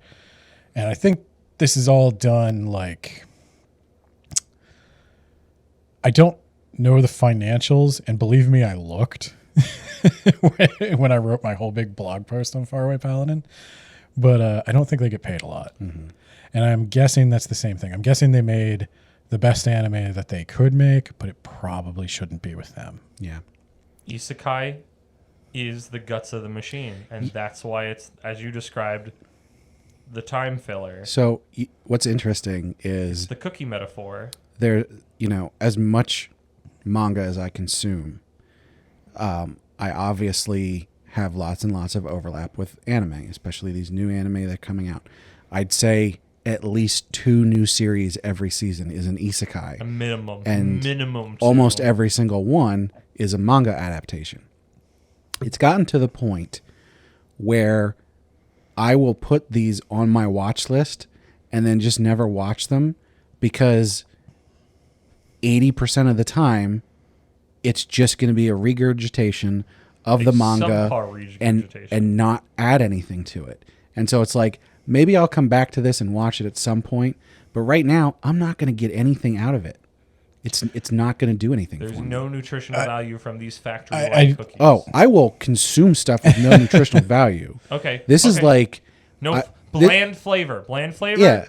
It's this is the assembly line cookies. This is not homemade. They're not basic. It doesn't matter. These are churn them off the line. So they're not great. Just get it out. Just get it out in the world and sell it. Basically, what happens is you've got all these isekai manga that I'm consuming that you could consider, generic factory-made cookies. Yeah. There's a whole bunch of Oreos, right? And there's 500 different flavors of Oreos, right? You can have factory-made. There's also junk food, and that's like a Venn diagram, yeah. Just to be clear. So, right. they can taste good. The way I'm describing it is that these are the bland ones, but they're everywhere. No, but see, what's happening is I'm eating all these Oreos. Yeah. I'm eating the mint, and I'm eating the pumpkin flavor, and I'm eating the candy cane flavor, all these different flavors. And I'm like, oh, this is great. And then I go back to the store, and I'm like, oh, here's the anime of this. It's just the regular Oreo, right? And I eat that, and I'm like, huh, okay. There's nothing here. It doesn't capture. I don't know how to make this metaphor work from the jump from manga to anime, which I feel like is something we need to think about. But yeah, it feels like it's somewhere in that translation, it just isn't what it's supposed to be. And then every once in a while, I pick up that cookie, and it's a Hydrox, and I'm like, what the hell is this? I would guess that most of the isekai stuff being made into anime is driven by algorithms. Yeah. Like Yes, they're yes. definitely going based on which light novels got the most upvoted on What's the fan popular. sites. We'll What's pitch, popular in a numerical sense. yeah, and we'll pitch you this amount of money to buy the license to your product. We don't even really care about the product. We didn't read it. Our algorithm said it's a good investment. So bring them on, pair them with a cheap artist. And I think, as is the case with Faraway Paladin, that artist was not the best. Probably wasn't going to get a lot of work at like a bigger, more established place. But they get better as they draw the series, up into the point where like the most recent chapters look pretty decent. And then they make the anime if the manga does the right numbers on their website. Right. And I'm sure there is a spreadsheet, in Japan, telling them exactly how much they can spend on the anime. I'll tell you what, though, every once in a while, because for the most part, the isekais that are getting anime adaptations are definitely like the most popular ones. Yeah, At exactly. some point in the past year or two, right? What I have noticed is that every once in a while, they'll announce a new anime coming out, and it's an isekai, and it's one I've read, and I stop for a moment, and I go, that's a bad one. That's not one of the good isekai. Is it like? Is it no? popular? No. Does it do no. number? I mean, I'm sure People can it's. hate it. If it do number, that's all. That's I'm all sure. the algorithm cares I'm sure about. it does sub numbers, but then you look at what else they could have picked from, and you go like, why did you pick Maybe this those one? guys held out. Does it Maybe do they wanted numbers more in money. Japan, or does it do numbers Well, on that's manga a good decks? question because That's yeah. Also true. But those are the kind of things where when I think about this idea of like, oh, isekai is filler of manga and anime, those are the ones that I really go, here is your proof. Because they literally just like were like, what are we gonna put on TV? Root around in the barrel. Here's one. Here's the bare minimum that we can do. It's one of those genres that people like just because it's that genre, like horror, like romance. It is horror movie, Ben. I was just Yeah. thinking that it's here's a thing we can make cheaply, Yeah. and we could just hit gold on one of them. So let's just keep making them, and one of them might blow up because they've blown up in the past sometimes, and they're kind of inexpensive to make. Isekai is like it's found a modern base urge, because that's what a lot, like romance is based around, you know, Yeah. sex, and horror is based around Fear. thrill, violence, fight or Adrenaline, flight, and isekai is based around like the power fantasy, the Yeah, comfortable the power escapism, fantasy. yeah. Yeah. And I think that's I don't know, they almost churn out isekai like they churned out have you ever heard of the competent man stereotype? What is that? That's like back in the like 20s, 30s, 40s. There were a ton of like comics and pulp novels about a man who was like trained to near perfection and also was a scientist and also was a rich guy, and he would go on adventures and you know, rescue artifacts and stuff. It's like what Indiana Jones wound up being based on. Adventure Brothers. Yeah, all that stuff. Indiana Johnny Quest, Jones. actually, but yeah. James Bond. Scrooge McDuck. Scrooge McDuck. Yeah, McDuck is to an actually- extent, actually, yeah. Scrooge McDuck is actually like probably just the comic version of The that. competent man. He is the ultimate competent man. Yeah, So- the one I was thinking of was Doc Savage, if anybody wants to look that up. So these men are going around and their lives are, like a hurricane. Okay. Cut that shit out, my dude. Not in this house. But yeah, I think it's that is like people connected with that because like, oh, wouldn't it be awesome to be that guy? It's basically isekai, but like It's the genre Yeah. of the time. Yeah. It will go in waves, and at some point, I will be free of this curse, and something else will get popular that I'll end up probably hating even more because that's how getting older works. Yep. So just to sort of wrap that all up, there's, I have the thesis. I think it's filler. I think we've come to an agreement on that. As with the first segment where we talked about, just because it's filler doesn't mean you can't enjoy it. I think the same thing applies here. I took a different meaning out of this, which is fitting to, hey, listen to the recent release of Pop Culture Talk Zone, the capitalism took my baby away. In finding our definition of filler and why a bunch of these isekais are getting animated poorly, the corporate machine sees big number and they want to make money from, they want to make big money number from big number. What a Yeah. surprise. That's why it happens. Filler happens because advertising, we need to keep making this thing even though it's artistically not available right now. No, make the thing. Number. Money. Capitalism. That's, yeah. Kermit, is there anything in the mailbag? Me. Guys. Truck-san finally sent us a letter. I don't know how many months it's been. I know we've been like kind of corresponding, but like I've missed getting letters from this guy. Toraku-san. I mean, I don't even think I've read this. I was just really excited that it showed up. This one showed up. This one was actually on my bedstand. It came differently, like how it's been showing up recently. Is that 2 sheets? Yes, this is his first more than one page Wow. letter. I mean, it's been a while. He's got a lot to catch up on. Buckle up. Here we go. I don't even know. Let's see if I can still get the voice. We'll find out. You're walking here. Oh yeah, I forgot I have to use my activate. I'm walking here. Dear, that time I got reincarnated in the same world as an anime podcast host, Brad, Ben, and Kermit. It's so good to be writing you a letter again, my friends. As Kermit told you already, I am now isekai'd myself. Pretty funny, right? Except I'm not just some loser nerd.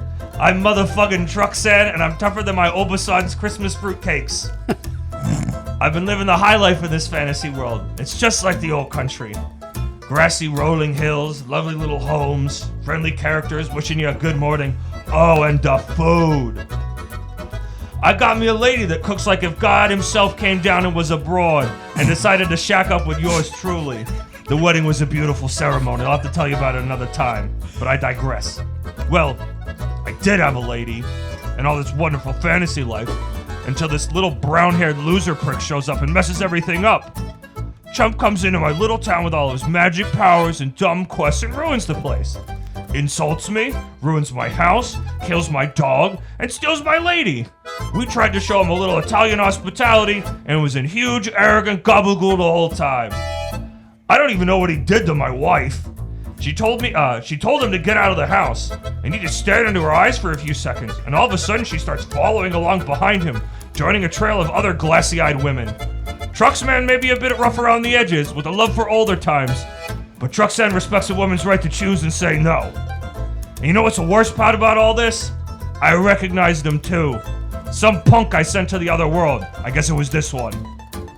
I can't do anything about it yet. I'm not quite strong enough, but I'm working on it. That's why this letter took so long. I finally started learning the world's magic and sent this letter to you with it. Your podcast helped me keep me entertained while I'm trading and planning this schmuck's demise. I hear this episode's topic is filler. Interesting that he already knew before we recorded it, but I guess He must have access to the Google Docs. that's just... he's our first true patron, so it makes sense that he'd have access to those. He looks at him more than Ben does. Yeah, he looks at it more than I do. That's Trucksan's the number one. I hear this episode's topic is filler. That's fitting, as I'm gonna filler him with holes the next time I see him. Actually, I'm gonna do one better. That would be too nice for this little turd in a tracksuit. I'm gonna Risakai him. You read me right, Risakai. I'm gonna send him back to the world he's from, where he doesn't have any magic, or powers, or girls, or anything, and he's gonna suffer a life of being a putz forever. That sounds like a great idea. Well, I've gotta get back to trading. These muscles don't flex themselves. Wish me luck, friends. Yours truly, Trucksan. Wow.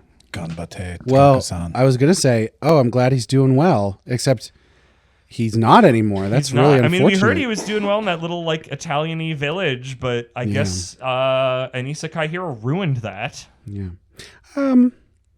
Ben, Yes. what do you think the proper term for Risakai would be? The proper term for Risakai? Yeah. What, back to it? Wait, what are we I would- trying to find the Japanese words for it? Well, Sekai is world. Yeah. Isekai is other world. Same world, original world. Yeah. Not that we need to stop using Risekai because that's amazing. That's the copyright. But DM. I am wondering what the actual term would be. Isekai Rinasai. What does that mean? Like, so Okai Rinasai is, I think, sort of what you say is like, I mean, I'm mixing it up possibly, but I think it's what you say when it's like go out and come back. Oh. Yeah. When there's an exchange you do when you leave a Japanese house. It's like Okai Rinasai. And then when you come back, you're like, Tadaima. Tadaima. Wait, what's the person who's home? What do they say? Oh, see, this I always get mixed up. This is like one of my weakest points in Japanese. I didn't mean to put you on the spot, Ben. It's a call response. Yeah, it is. Tadaima. Okai Rinasai? I don't know. There's itekimasu. That's for eating, right?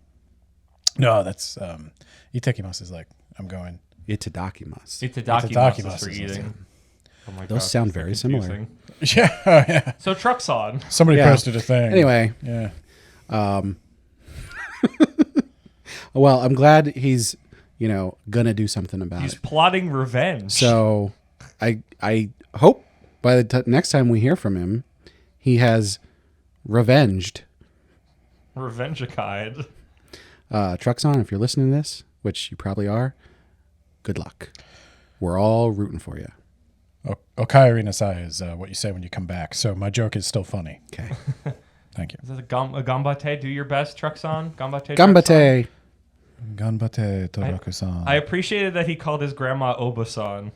I was a big fan of that one. The mixing of Italian and Japanese is certainly Poorly used Japanese is one of my favorite things about Truck-san and his wonderful way with words. ご覧のスポンサーでお送りします。 Are you a fan of Japanese snacks and treats? Then you'll love Sugoi Mart. They offer a wide variety of popular Japanese snacks, candy, drinks, and more, all delivered right to your door. Kermit, what was your favorite thing that we tried when Sugoi Mart sent us that box? I really appreciated the Sakura Cola. It was a good time. Yeah, both of those sodas were very good. Ben, did you have a favorite thing? Sweet potato Kit Kats from Osaka. Of course. Loved it. Nice. The Kit Kat variety pack, I think, is definitely probably the best value thing they have. It's a bit expensive, but you get a lot of You Kit get Kat a in there. scary amount of Kit I'm in the Kats. process of moving, but as soon as I've got my, I'm like at my new address full time, I am getting more of those Kit Kats. Nice. Well, did you know that you can get 15% off of your first order? How would I do that? All you need to do is click the link in the description, or at checkout, enter the code APR15. Why, that sounds like anime podcaster reincarnation. It does sound like that. 15. 15 1-5. for that percent off. So all of our listeners to the podcast can take advantage of that offer. Sugoi desu ne. Indeed. Desine, indeed. Desune. So just head to sugoimart.com and shop their selection of delicious Japanese snacks today.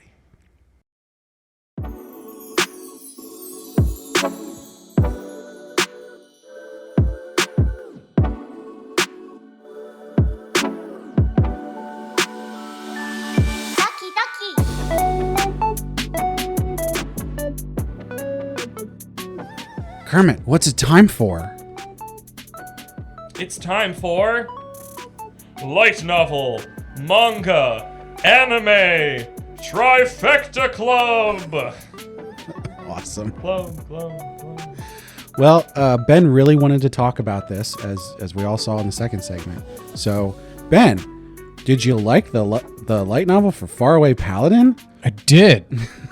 And as has been the case with everything in my life, I think the book was better than all of it. To clarify before we get into it, you have now consumed, at least a little bit, all three versions of Faraway Paladin. You've read some of the light novel, you've read some of the manga, you've watched some of the anime. Now, the light novel is done, right? No. No, okay. Oh. But you have read everything that's out. I've read everything that's out, and it has been on hiatus for like 5 years. Oh. I don't think that's coming back. It might be coming back. The manga's still coming out. He insists it is coming back. Okay. Okay, George R.R. Martin. Of Faraway Hey, he gets a Paladin. break. This guy gets a break because he didn't try to do this. I think he actually has a day job. All of this Oh my was an God. accident. Bless this man. Do you want to tell us a little bit about the author? Yeah, let me make sure I don't No. mispronounce his name. It's okay. Nobody cares that we get everybody's name wrong all the time. Not one person has commented on that this entire time. Everybody's comments are so nice. Like, what are we supposed to do? You think I should just start being racist? Nobody That'll wants- get people to yell at us to No, stop being not that far. I would expect Because if you want comments, we can get them. I'm not going to be comfortable with it, but I'll do it. I would expect as many times as we've been factually incorrect that people would have like said something about it. I think, I think it speaks to our fan base that we don't have a bunch of, well, actuallys, because, those people can jump off a bridge. I mean, yeah, but I'll engage with them. This is the difference between us, my friend. Well, I mean, we could just let ChatGPT do it now. But yeah, no. So the guy who wrote Faraway Paladin is Kanata Yanagino, and I always get him confused with the person who illustrates it because both of their names are on the cover. The person who illustrates it is Kusasaga Rin Now, is that illustrates the pictures in the light novel? in the light novel. Okay. But not the artist of the manga. No. Yeah, I don't know That's who the just artist. a random Yahoo who has a name, I'm sure. Yeah, I don't know who the artist of the manga is. I initially was pretty unimpressed with their art. It's competent from the get-go, but it's not very good. I did a blog post where I think I compared all three in like a 9-page blog. Yeah, it was good. And my criteria for whether or not enough effort has been put into a panel is how quickly can I Photoshop a Dairy Queen into the background. Yeah, that And was pretty I entertaining. don't remember that. That's And, incredible. I did that with a lot of shots from Faraway Paladin. Some of them have backgrounds. I Most actually of them don't. after I read that blog post, I started paying a little bit more attention in these more recent chapters of the manga that have come out. The backgrounds are very intricate. Yeah, no, I don't know if Dairy Queens. he got an assistant or if he just got some more time or Yeah, so now you just better. have to put the Dairy Queen sign sort of out in the distance. Well, because it was literally simple as like throwing it into Photoshop, magic wand tool, because it's nothing but white space, Dairy Queen. And I did that with like so many of the panels. It was so easy, 30 seconds, if you were wondering. I feel like that's a blog all its own, is just different manga that you Photoshop a panel and hey, here's Anya at Dairy Queen. Here's Sakamoto at Dairy Queen. You Here's did promise- Akane from Akane Banashi at Dairy Queen. You did promise you were going to do that, and I haven't seen it since then. Oh, who do you want to see Dairy Queen? All of them. Maybe I'll start. Okay. Gotta queen them. All new manga reviews should have the Dairy Queen section. I will have a Dairy Queen test in all new manga reviews. I make that promise. But yeah, Yanagino, he is, from what I can tell, does not give a lot of information out about himself, and I totally understand that, but he was interested in writing for a long time. There was a friend of his who achieved some success, who sort of inspired him to finally give it a shot, so he banged out most of volume 1 of A Faraway Paladin and posted it, and it wound up becoming very popular. He got a deal with Overlap, and they brought him into their publishing company, where he rewrote portions of the original web novel, and that became the light novel that I read. I read it translated. Now, did he stop the web novel and just continue with the light novel? I believe at some point he did. I think he got pretty far before he got picked up. I don't know if he got all the way to volume 5. So this is the other sketchy thing about the light novel is there are 5 books but 4 volumes. Huh? So there is volume 1, volume 2, volume 3A, volume 3B, and volume 4. Okay. They call it volume 3 Primus and volume 3 Secundus. Of course. So light novels have kind of I want to say there's a certain number of words they usually have, or in his case, Japanese characters, was how he wanted to measure his progress. But they don't usually go over like 250 pages.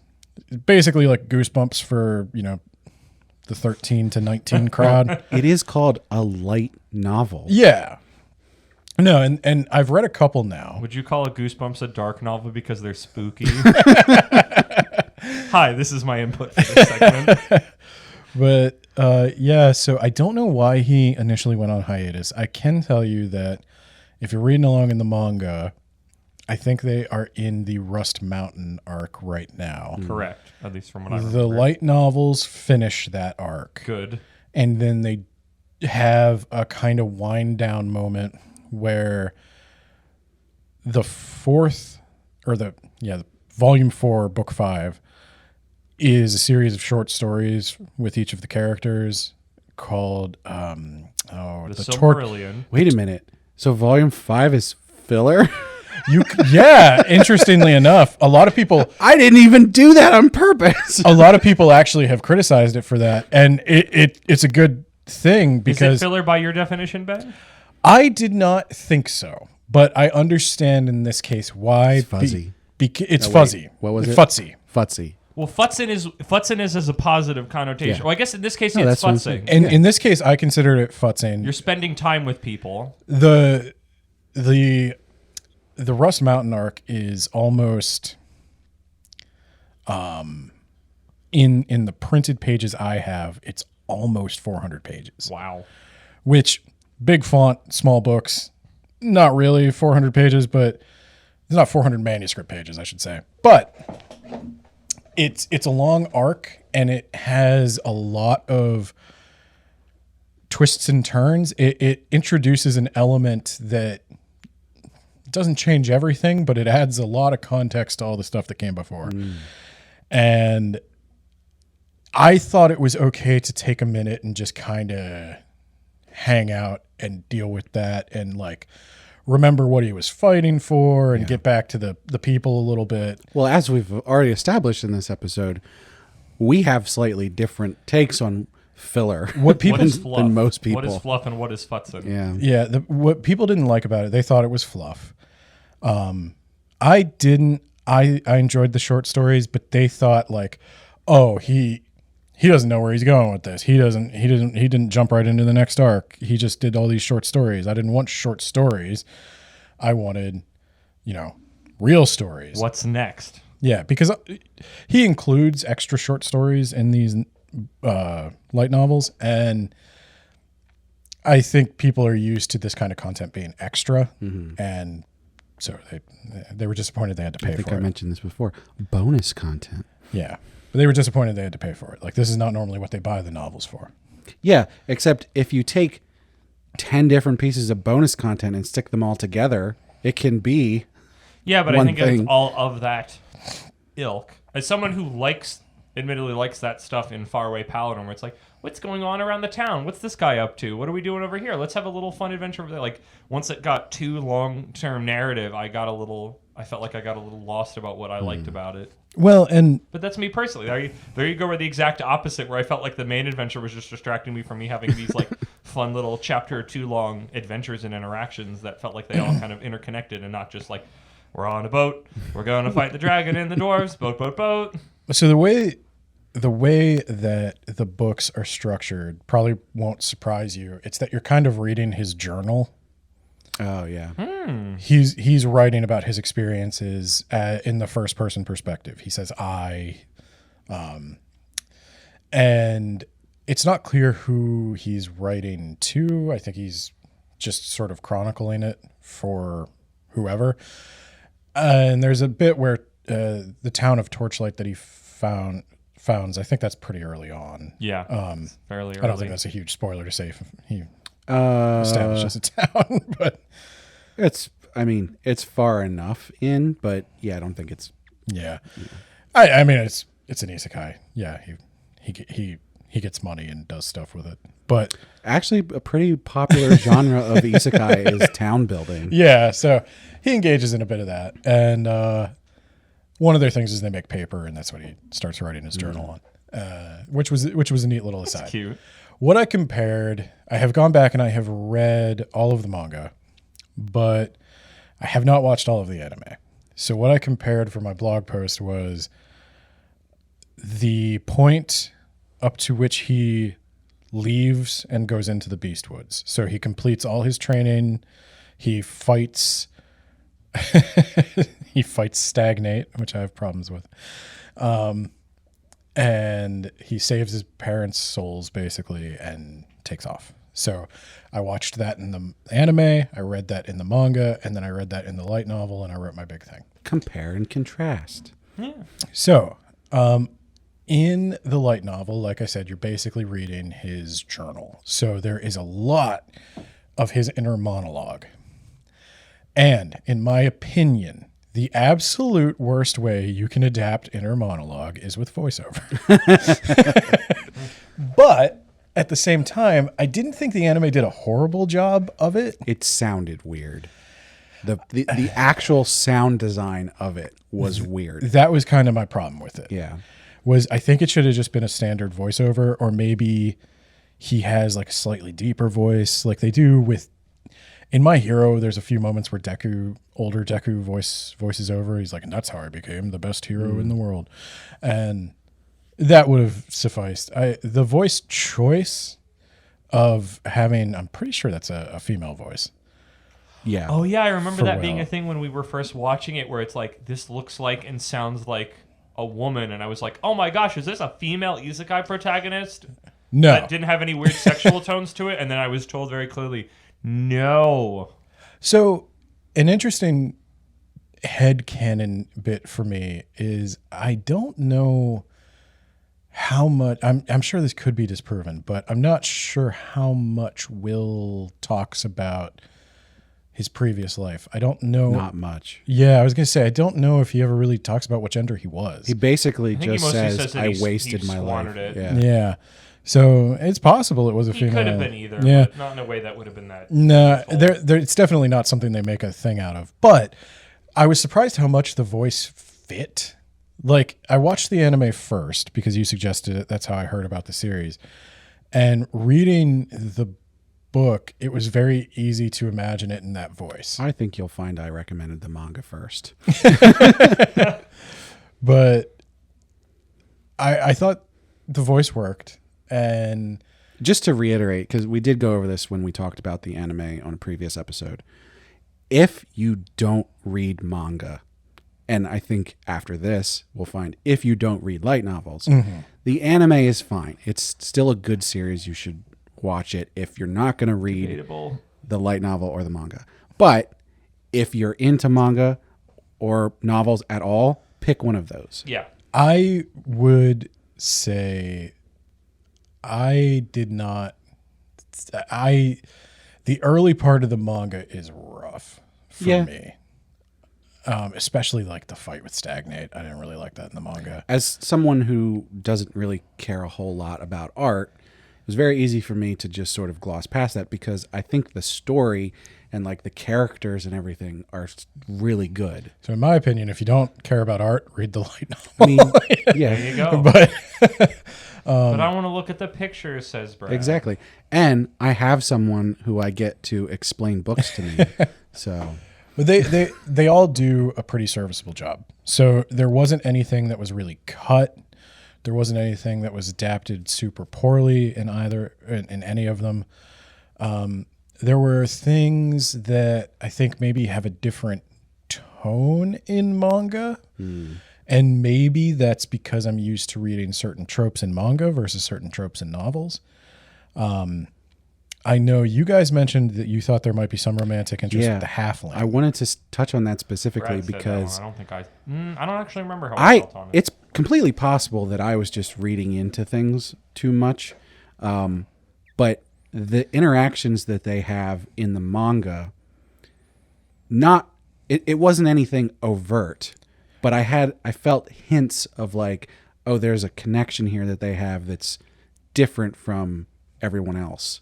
There could be something here. There Right. could also not be something here. The way they but would, there's the possibility of something as opposed to nothing. yeah, like the facial expressions that they would have when they're conversing and maybe just seeing each other, interacting with other people or whatever, just gave me that feeling.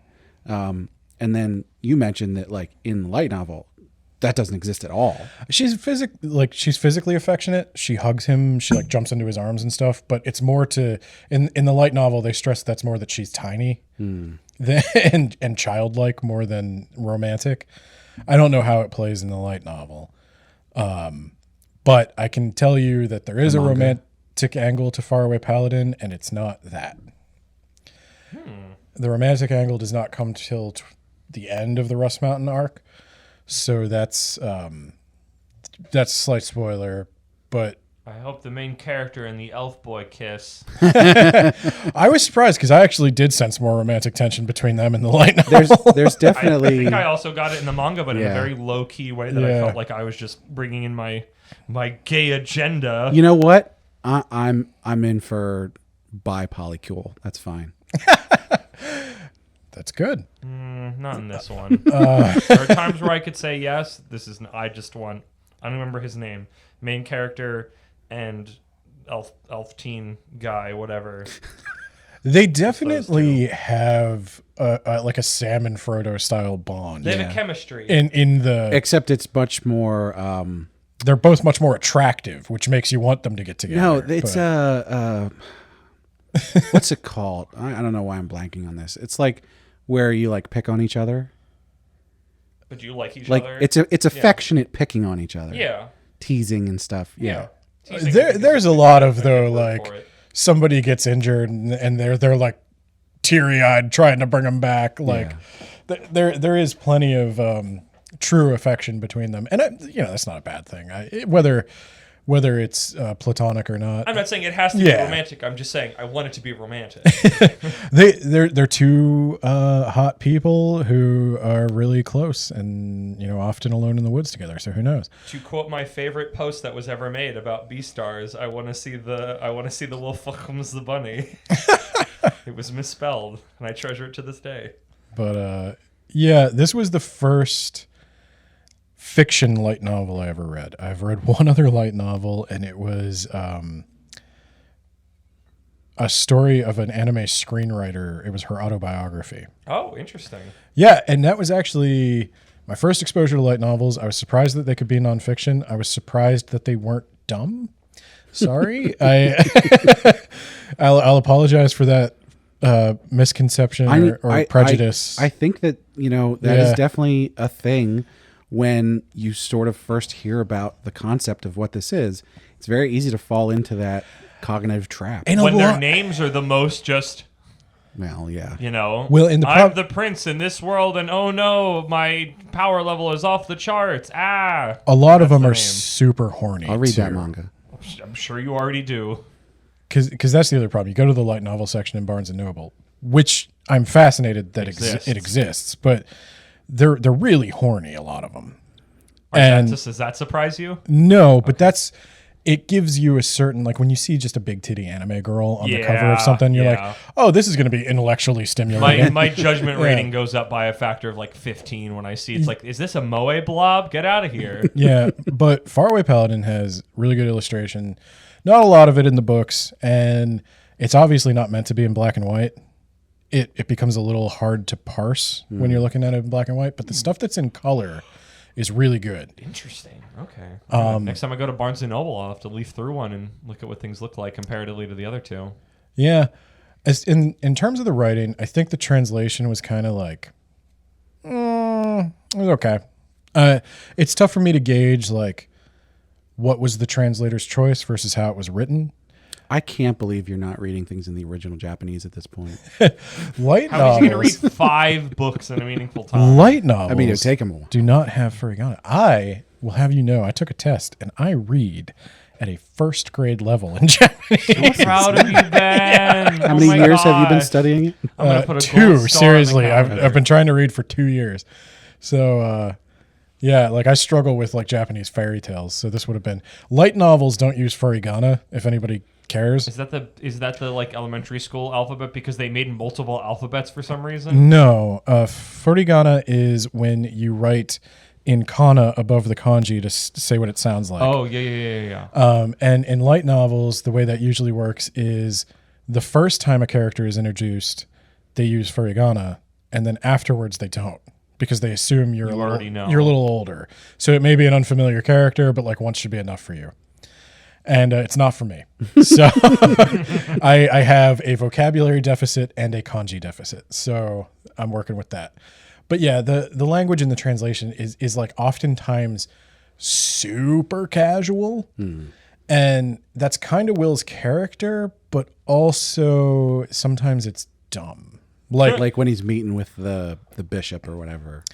Yeah, his dialogue is usually okay. His inner monologue is usually like especially when he talks about modern things, he's like, oh yeah, it's usually like going to the 7-Eleven back home when you would get this, and this. And it's like, no, a halberd is nothing like when you went to the 7-Eleven back home, actually. Do you think that's from the translation? Do you think they said a Don Quixote's instead?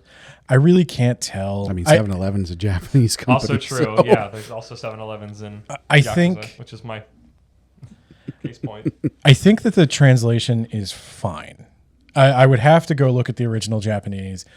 I'm guessing it's probably like that in the original Japanese, because I've read the author's Twitter in his Japanese, and I get about the same vibe. Not that he's dumb or a bad writer or anything, just that's his voice. Yeah, it's a little more casual than I'm used to reading a fantasy novel in. And that's another part of it, because a lot of it is very stock standard fantasy novel with like the demons and my goblins and all that stuff.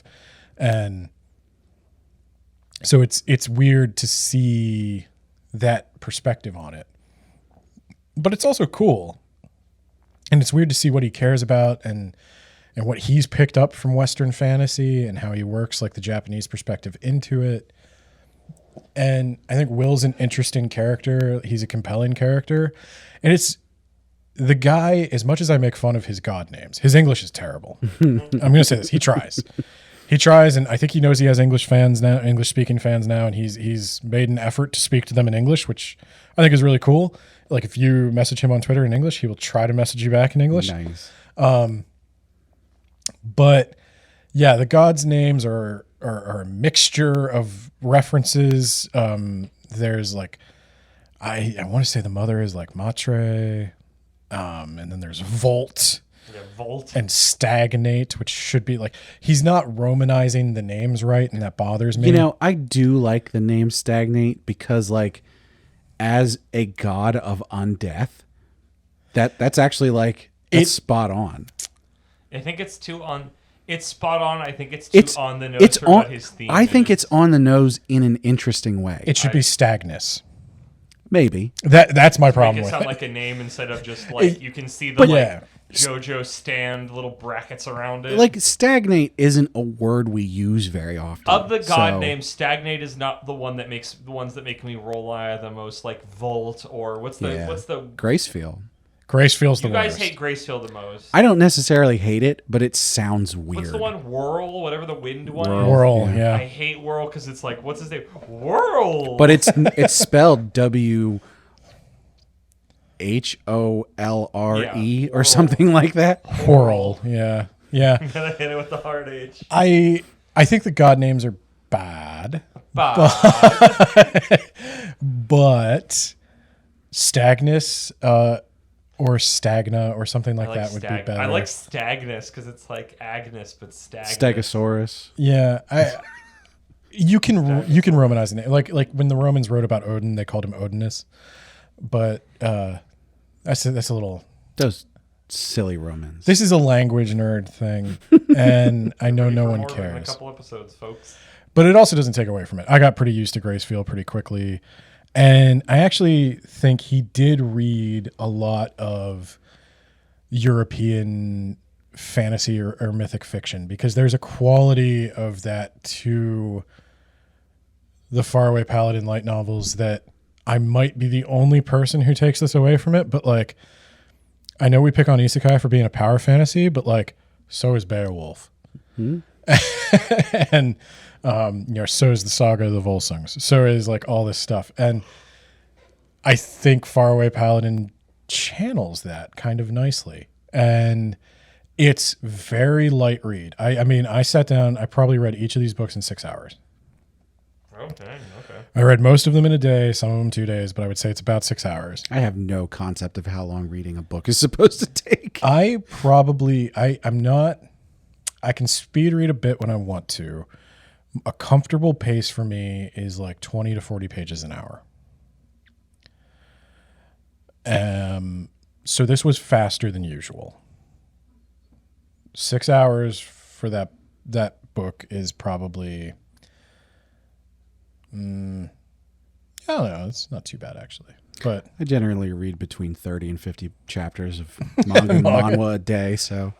But yeah, I was surprised how much I liked it. I was surprised what a quick read it was. And this is something I've been talking about. Like, it could be a larger topic when I read more light novels. And I've kind of been thinking about an episode for this podcast and for Words About Books on light novels, because we have YA fiction in America, and that's kind of what this would be leaning towards, but it's a little lighter than even that. I think by lighter, the language is not meant to be super challenging. The length is not meant to be overwhelming. The part 3A and part 3B could easily just be one novel. They would be a normal novel length if you combine them. He separated them because they were getting too long to be a light novel. So like, this is basically meant to be read on a bus or in a commute. They're the way that I consume manga. They're basically set up Except like it's a manga book. volumes. Yeah. Yeah. I think they're meant to be consumed in a very similar fashion. Yeah, if you have 30 minutes to read, you will make significant progress on a light novel. Ooh. I think I think more people would read if we had more of this. Mm-hmm. And getting it away from some of the stigma of what made it popular, unfortunately. Like, as much as I pick on the big titty anime girl flopped so that we could run. And She pays the bill. yeah, like, it built that house, and now I kind of want to take it away from them and dress it up in fancy clothing that other people would actually read. But I definitely think there's a lot of people in America who want to write like this. I think there's people online that write like this, because you describing it reminds me of years and years and years ago reading this like massive freaking My Little Pony Fallout crossover thing that then got printed. I've heard of that in a book, and you describing what Yeah. the light novels are reminds me of when I was reading that. It is a random person just writing a story piece by piece online, where it's not just like, I wrote an entire book and here it is. It's just like, here's a chapter, and then you'll get the next chapter whenever I finish it, and it just sort of goes from there. I kind of got this vibe, and I want to read more before I make a big statement about it. And I'd like to come back to this topic again in the future, but I was getting a vibe a little bit that this was kind of punk rock fiction. Like, punk rock is all power, like the old school punk rock shit. Musically, it's uncomplicated, simple power chords strummed as loud as you can with screeching, maybe on pitch, maybe not singer. And it's cool, and it's fun, and it's like kids making art for kids. And I'm a big fan of punk, and this kind of reminded me of that, in the sense that, like, there's a lot that could be better about this, but it's not pretentious. It's not charging a lot. It's not asking a lot of me. And I don't think it pretends to be anything other than what it is, which is a guy who wrote a novel for fun in his free time. And I like that. And I'm more forgiving of things in a light novel than I am in even like a YA fiction novel, simply because, yeah, you said light novel. So I expect it to be kind of light and dumb. Yeah. But there was enough to like Easy read. hang your hat on with Faraway Paladin, though, because Will is like any of those great characters from any epic. Like, yeah, he's overpowered and everything, but he's out to help the little guy. And Well, and to be fair, there is progression there. So It does yeah, feel like a little bit of a, like you say, Ben, like a throwback hero. He doesn't just seem like some schmuck that's here. Like, he has, his ideals feel stronger. It's a isekai in the fact that it charges him with purpose in this new world, and not just like, oh, I've got powers now. It's like, Yeah. I'm going to not mess this one up. And like, that was a very refreshing thing for me, I remember, with it. well, and I don't know how far the anime gets, but he also builds up every person he meets. yeah. Yeah, I know. I remember that. And that's really refreshing too. And that's why I didn't hate the Torchlight Players, or I forget what it's called. It's something like that. That's the collection of short stories that some people thought was filler. Is like he spends time with, I'm going to forget some names here, but he spends time with the elf guy. He spends time with the unfortunately named someone, the Penetrator. Yes. Yeah, that like the second strongest dude that we know of. I forget. His name is very unfortunate. Yeah, he's like the chill dude. The Aragorn character, but like he wants to get married to somebody. Yep. And Will has to help him, be presentable, and they have to basically like steal his bride and everything. And it's because her father can't agree for political reasons, but her father's basically like, I am leaving the door unlocked, and if she is not here, then perhaps I will assume you married her. Yeah. So like, and there's a lot of cute moments like that, and I don't know, it's just a cozy little novel. Yeah. I liked it. And as a novel, it gives you something that I feel like the anime doesn't, because there's just a million anime. Yeah. You could watch Spy Family, you could do that, but there are many better choices to watch an anime of. Watch the Faraway Paladin anime if you definitely aren't going to read the manga or the light novel and you don't have anything better. I think it's harder to make a cozy anime than it is to make a cozy book of any variety. Yeah. Well, the biggest thing is just the first person narration. It's tough for an adaptation to get around that. That was definitely something I struggled with the anime. Because that was even something I noticed when I was watching the anime. I was like, this feels like a book. Yep. There's a lot of... I got the same exact vibe, and that's why I agreed to Brad to try reading it. And I did have a lot better time with it reading it. But I would say if you're a person who doesn't read a lot and anything about Faraway Paladin sounded interesting to you and you would like to give reading a try, it's a very unintimidating experience. And, I read it in 6 hours. You don't have to. If this is like a week-long thing for you or a month-long thing for you, then... Oh, yeah. Yeah, go nuts. I mean, you consume so many books. Well, I was going to say, the other thing is take your time, because I don't think the sixth one's coming out anytime soon. Yeah. But I will let everybody know that they should get subscribed, because this is just the first of at least 4 episodes where we are going to be talking about a series and its corresponding light novel, because I have tasked Ben.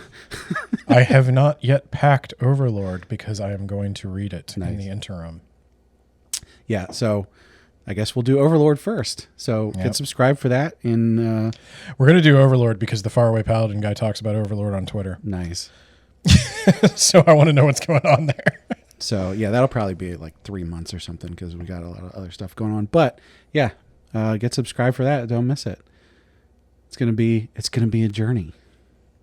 It'll be fun.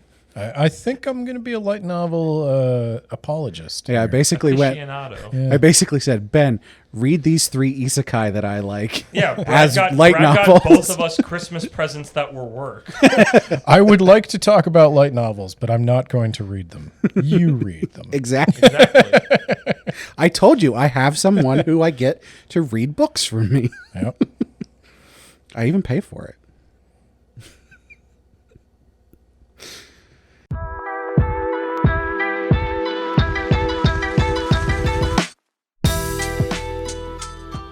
So, thanks for listening to That Time I Got Reincarnated in the Same World as an Anime Podcaster.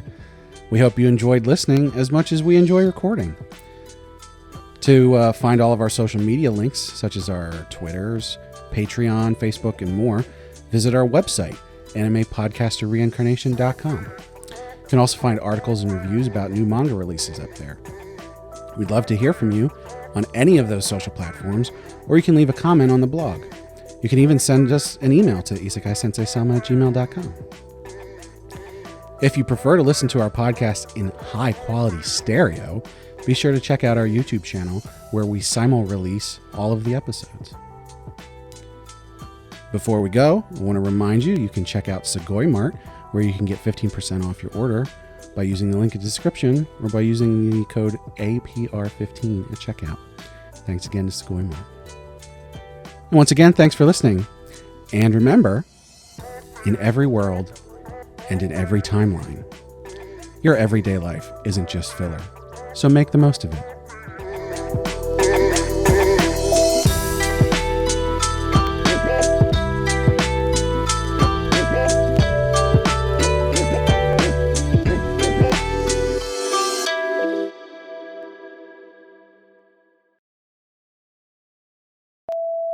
I have a way. Do you have a way to get into the topic? Because I prepared this. Okay, time. then you can have it.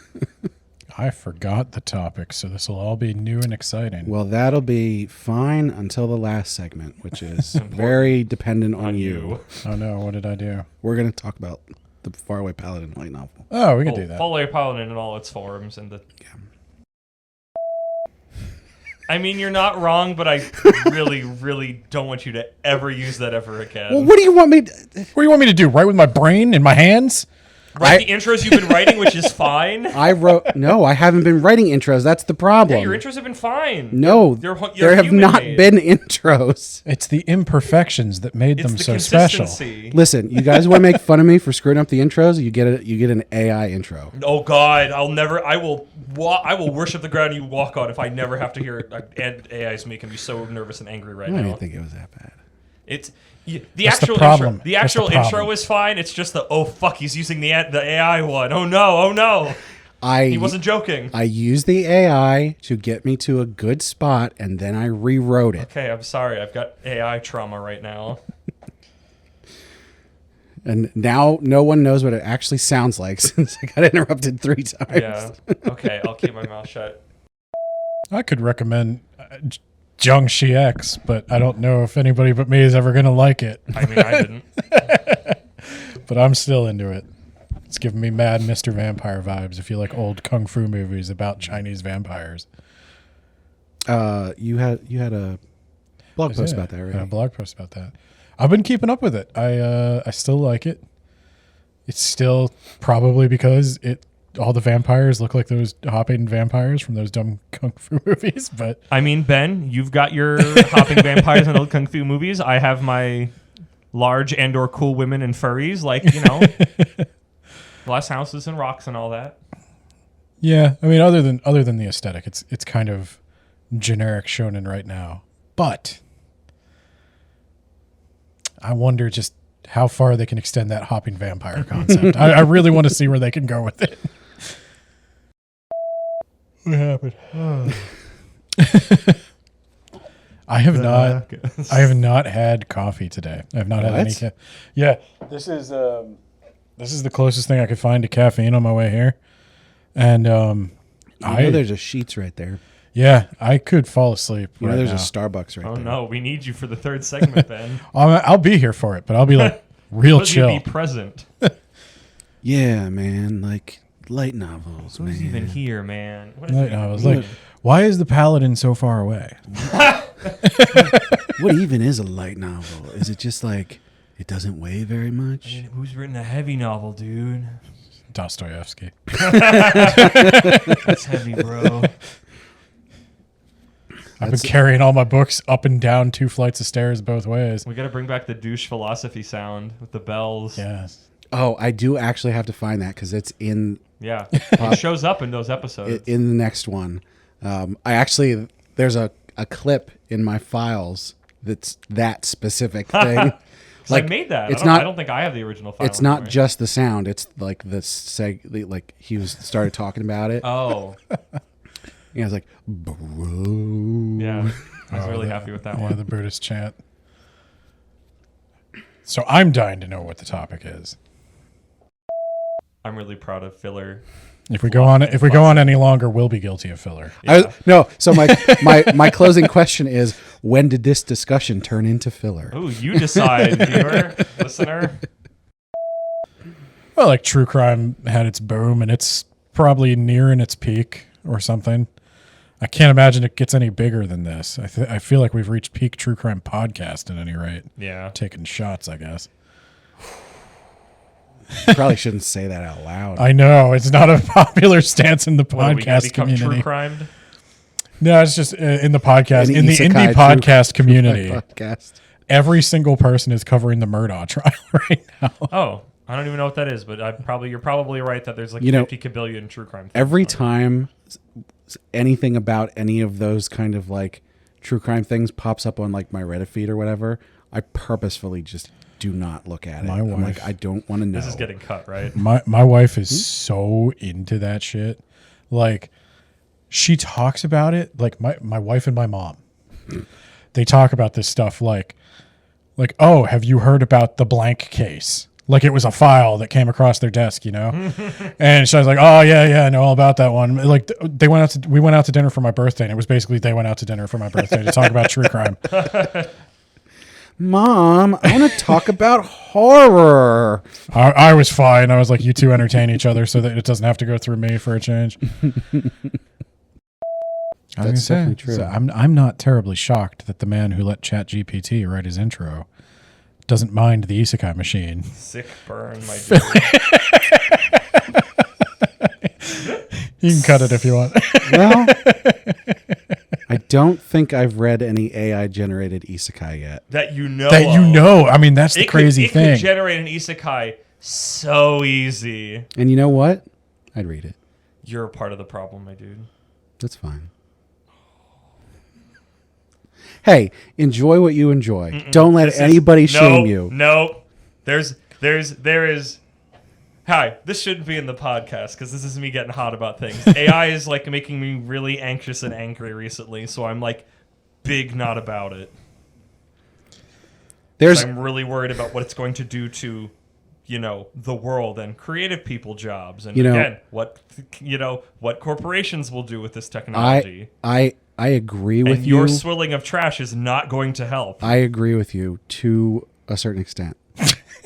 I think until it impacts my ability to take in content, I'm with you. But as soon as I have to make a change for my morals, I could give less of a shit. You know what you need to do? You need to go home and be like, ChatGPT, write me an isekai that combines that time I got reincarnated as a slime, Overlord. Just write me an isekai where I'm the main character and I get this power. No, here's the thing. And it'll do it for you, and you'll go into the give up machine. I think that ChatGPT can be a good tool. Yes. The problem is lots of people are not using it as a tool. Correct. They're using it as a source of knowledge.